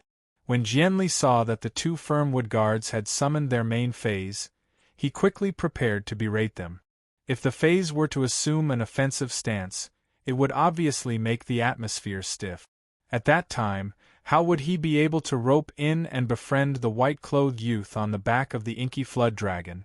Before Jianli could ask the 2 sturdy wood guards to retrieve their faes, Lu Jie's expression suddenly turned cold. What Lu Jie hated the most was people targeting Lin Yuan. Since the other party dared to put on such an obvious offensive posture, then don't blame me for being impolite. The spiritual energy in Lu Jie's body, which had just been replenished by Little Black, surged again. At this moment, Lu Jie's consumption of spiritual energy was even crazier than when he had the Insect Queen create the Hurricane Owlet moths. Night Leaning Moon had upgraded Lu Jie's Insect Queen to Diamond X/Fantasy V. With such a grade, the Insect Queen could freely control the grade of the produced insect species phase. The level of the produced insects would be changed from normal to Diamond X/Fantasy V. However, because Lu Jie had always been using the Insect C tactic, he rarely let the Insect Queen produce Diamond X/Fantasy breed insects. This time, Lu Jie did not choose to let the Insect Queen produce the Hurricane Owlet moths, plasma moths, and electric caterpillars, which required a lot of energy and insect protein to produce. Lu Jie chose to let the Insect Queen mass produce the insect species Fei, the flesh-mincing blade insect, at normal. One after another, The insect queen produced Diamond X/Fantasy I flesh-mincing blade insects in the belly of the dimensional light moth. One by one, the dimensional light moths threw the flesh-mincing blade insects out of their bellies. In an instant, nearly 100 Diamond X/Fantasy I flesh-mincing blade insects landed on the ground and gathered into a swarm. They crawled toward the Nanmu square with a mighty momentum. A total of 300 flesh-mincing blade insects did not make any insect sounds while crawling. With every step forward, the dagger-like insect legs would pierce the limestone slabs on the ground. On the undamaged ground, terrifying scars were drawn one after another.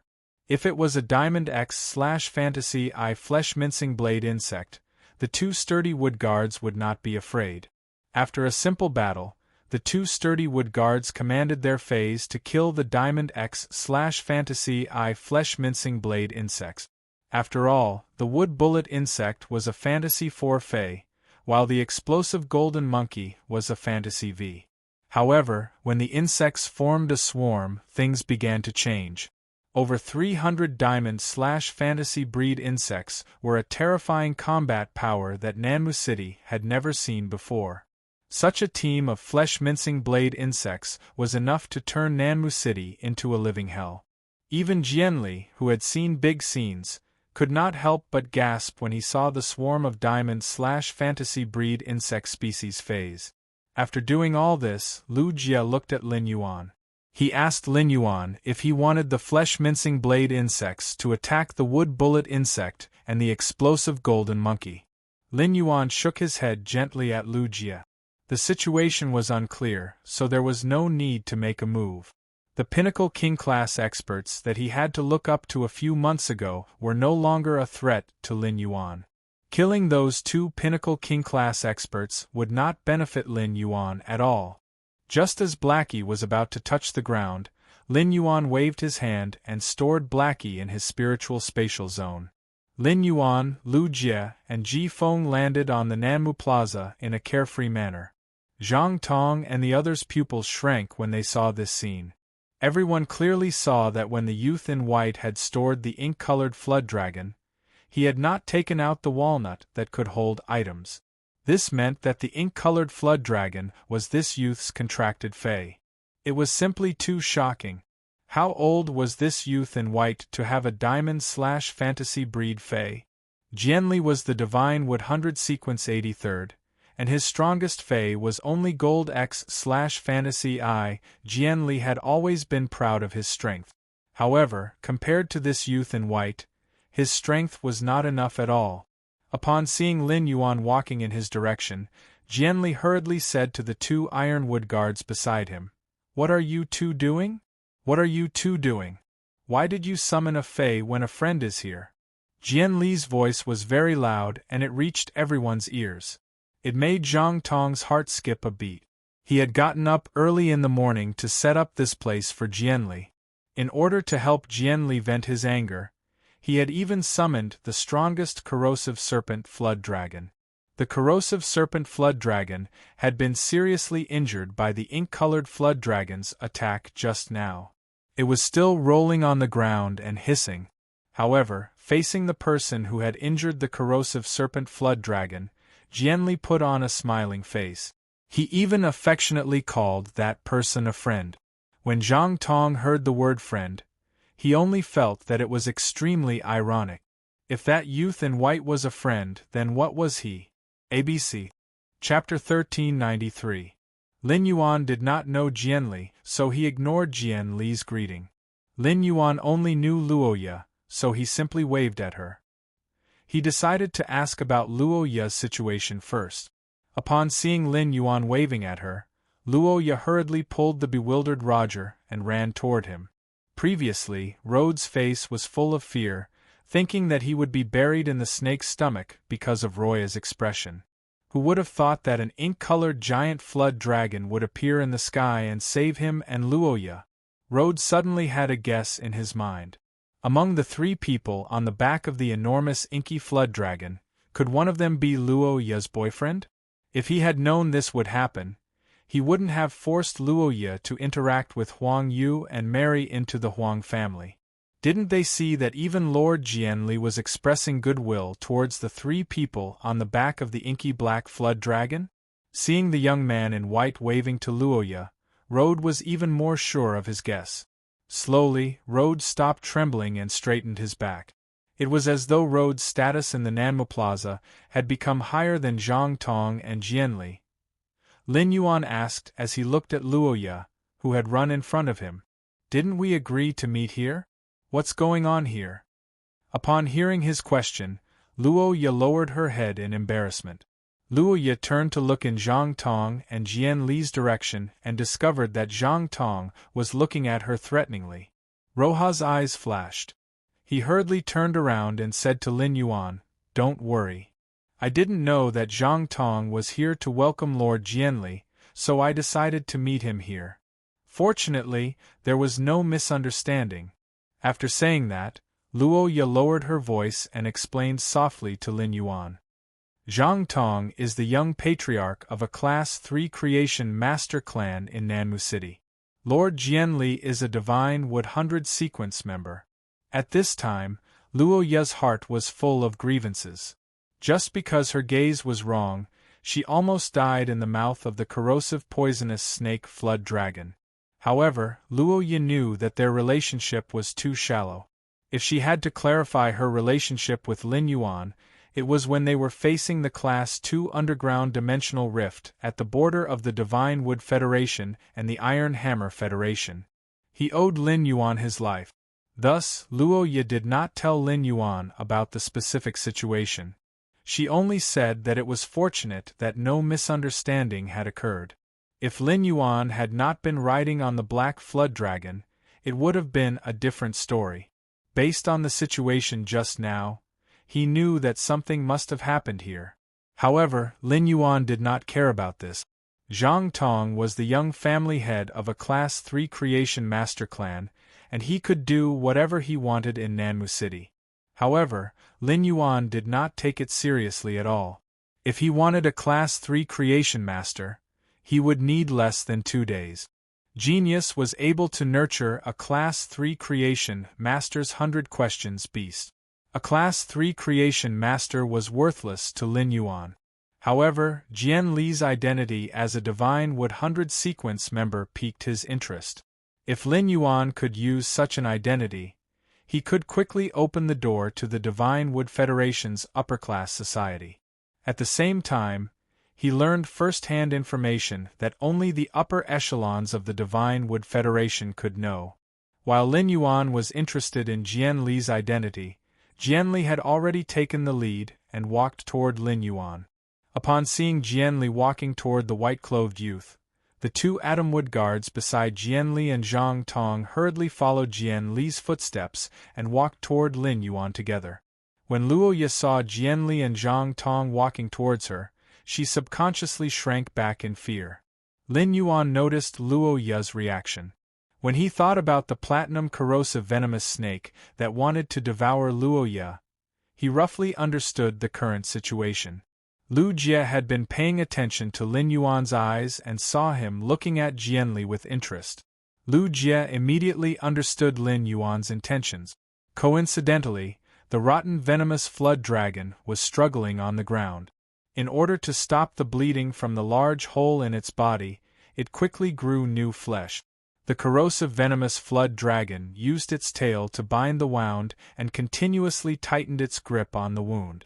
This caused the corrosive venomous flood dragon to hiss in pain. Lu Jie immediately bowed to Lin Yuan and asked, "Young master, this little snake that hasn't even awakened its flood dragon bloodline has disturbed your peace. Why don't I deal with this little snake first? That way, it won't bother you again." Lin Yuan understood Lu Jie's nature and knew that he was not a murderous person. Although Lu Jie was Lin Yuan's retainer knight, he would not bow to Lin Yuan when speaking. Most of the time, Lu Jie would call Lin Yuan by his name. He would only address Lin Yuan as young master for some important matters. Lu Jie must have said this because he wanted to use this to open up the situation and let Lin Yuan take the initiative. Lin Yuan glanced at Zhang Tong, who was beside Jian Li, and revealed a pondering expression.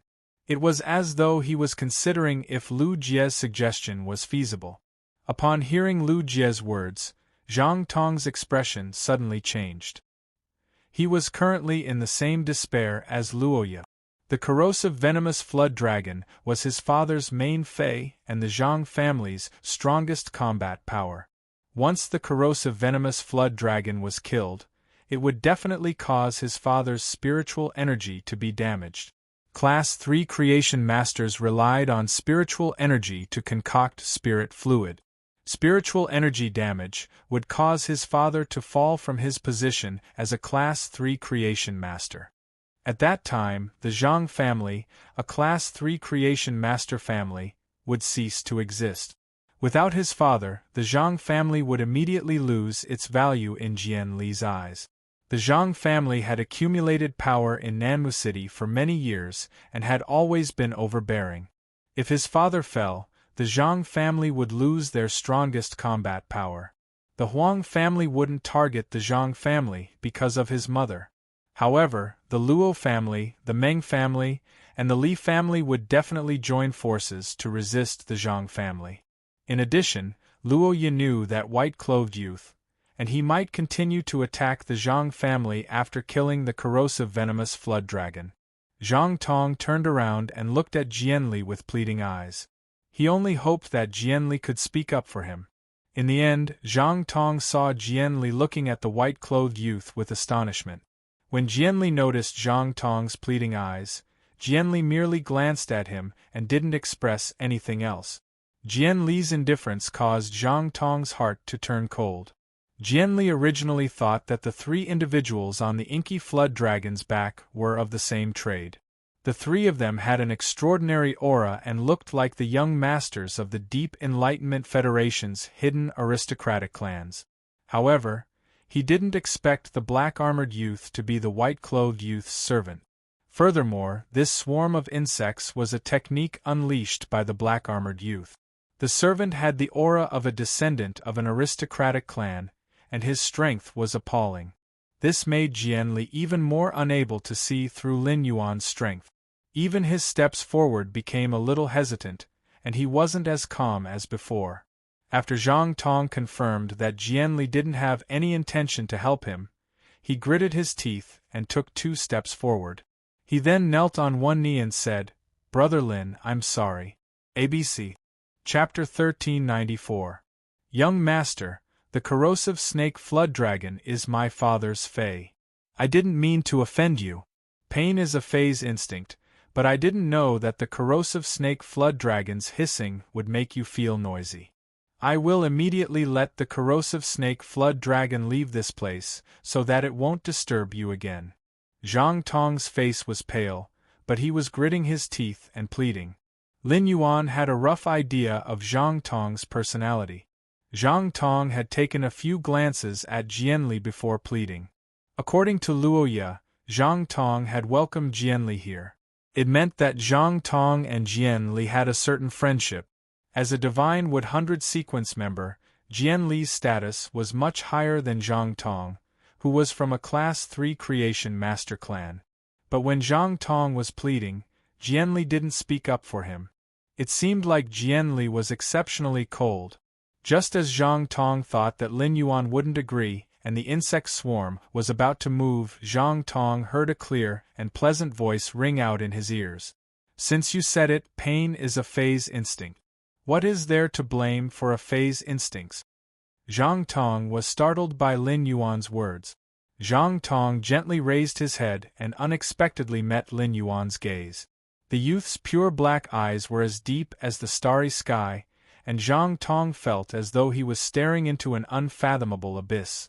Jianli revealed a surprised expression when he heard that Lin Yuan had spared the corrosive snake flood dragon.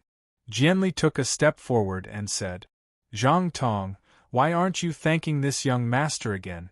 If this young master releases the corrosive snake flood dragon, your Zhang family will have to thank this young master. Why don't you hold a thank you banquet for this young master in your Zhang family's auditorium tonight?"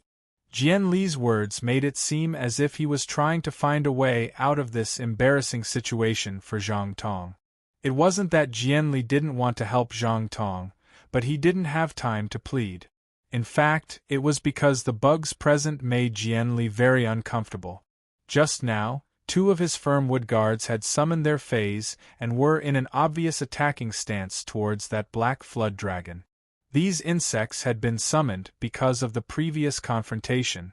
If Jian Li were to open his mouth to rope Lin Yuan in, he was really afraid that Lin Yuan would reject him. In that case, there would be no room for change. The Jian family was a big family in the Divine Wood Federation, and the people of the Divine Wood Federation were open-minded. There were more than 20 direct descendants of the Jian family. Among them, there were 3 who made it to the Divine Wood 100 sequence. Jian Li was the youngest, and his ranking in the Divine Wood 100 sequence was the lowest. However, Jian Li had always wanted to fight against his 2 brothers. It was just that he had never found a suitable opportunity. Now, Jian Li regarded Lin Yuan as an opportunity that he might seize.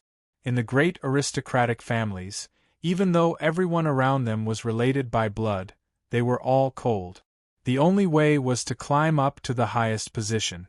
Only then could they enjoy power and splendor. This principle had been deeply engraved in Jian Li's bones ever since he was sensible. Seeing that Zhang Tong didn't respond immediately, Jian Li raised his leg and kicked Zhang Tong's calf. Only then did Zhang Tong come back to his senses from that pair of deep black eyes. Zhang Tong said hurriedly, "In order to express my gratitude to young lord, I would like to host a banquet in the family hall tonight to welcome young lord's arrival in Nanmu City. It's also a good opportunity to welcome Lord Jian Li, who has also come from afar. I wonder if young lord has time." Lu Jie's behavior and Lin Yuan's approach just now were to let Zhang Tong or Jian Li build a suitable social occasion. Lin Yuan had just arrived in the Divine Wood Federation, and the help Luo Ye could give him was too little. This kind of grand social occasion was what Lin Yuan needed. "I will stay in Nanmu City for a day and leave before noon tomorrow. I will naturally be free at night." Zhang Tong turned to Luo Ye and rode and said, "Little Ye knows you, young lord. Little sister Ye knows you, young master. Little sister Ye knows where it is. I will have to trouble little Ye to bring young lord there." Luo Ye and Rode held their breaths when they heard that. They didn't expect that they would be personally invited to such an occasion by Zhang Tong. This was completely on account of Lin Yuan's face. Moreover, Zhang Tong's address of little Ye made Rode know that after today's incident, the Zhang family would also become a trusted aid of the Luo family. If the Zhang clan took in the Luo clan as their trusted aides, they would be able to develop well in Nanmu City like the Huang clan. Rode and Luo Ye immediately accepted Zhang Tong's invitation with joy. When Rode and Luo Ye led Lin Yuan, Lu Jie, and Ji Feng away from Nanmu Plaza to the Huang family, Zhang Tong stood up from the ground. When Zhang Tong stood up again, the way he looked at Jian Li had completely changed. Although Zhang Tong's eyes were still filled with enthusiasm for Jian Li, there was no longer any sincerity. Zhang Tong's decision to abandon the Zhang family without hesitation made Zhang Tong's heart turn cold. He knew that even if the Zhang family tried to curry favor with the Jian family, it would be like asking a tiger for its skin. They wouldn't be able to get any protection and might be abandoned at any time. Since the white-clothed youth was attending the banquet with the Zhang family tonight, could he get rid of Jian Li and cooperate with the white-clothed youth? The white-clothed youth came from the Deep Enlightenment Federation and was dressed so luxuriously. He must have a lot of resources in the Chamber of Commerce. As long as a large Chamber of Commerce established a branch in Nanmu City, the city's economy would develop rapidly in a short period of time. Of course, this was just Zhang Tong's wishful thinking.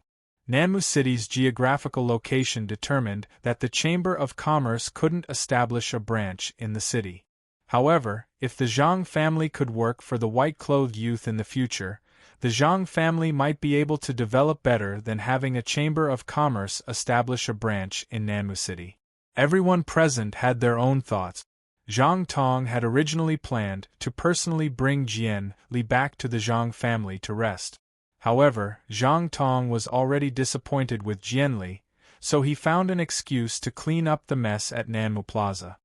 He let the injured corrosive venomous snake flood dragon bring Jianli and 2 Atomwood guards to the Zhang family on the blade feather eagle sparrow. After Jianli and the 2 Atomwood guards left, Zhang Tong heaved a sigh of relief and immediately saw the ashen-faced Huang Yu. Zhang Tong walked forward with an angry expression and stood beside Huang Yu without saying a word. When Huang Yu saw that everyone had left, she gritted her teeth and said angrily to Zhang Tong, "Cousin, could Luo Ye and that person already be together? Cousin, is it possible that Roha and that person are already together?" On the way here, Luo Ye kept making calls on her cell phone. It is likely that she was calling that person. "I want to go home now and ask my father to ask Uncle Luo. If there's nothing going on between Ye and that person, I want to get engaged to Ye immediately." Before Huang Yu could finish speaking, Zhang Tong viciously slapped him across the face. Zhang Tong had used all his strength in this slap, causing Huang Yu, who was 1.8 meters tall, to stumble. ABC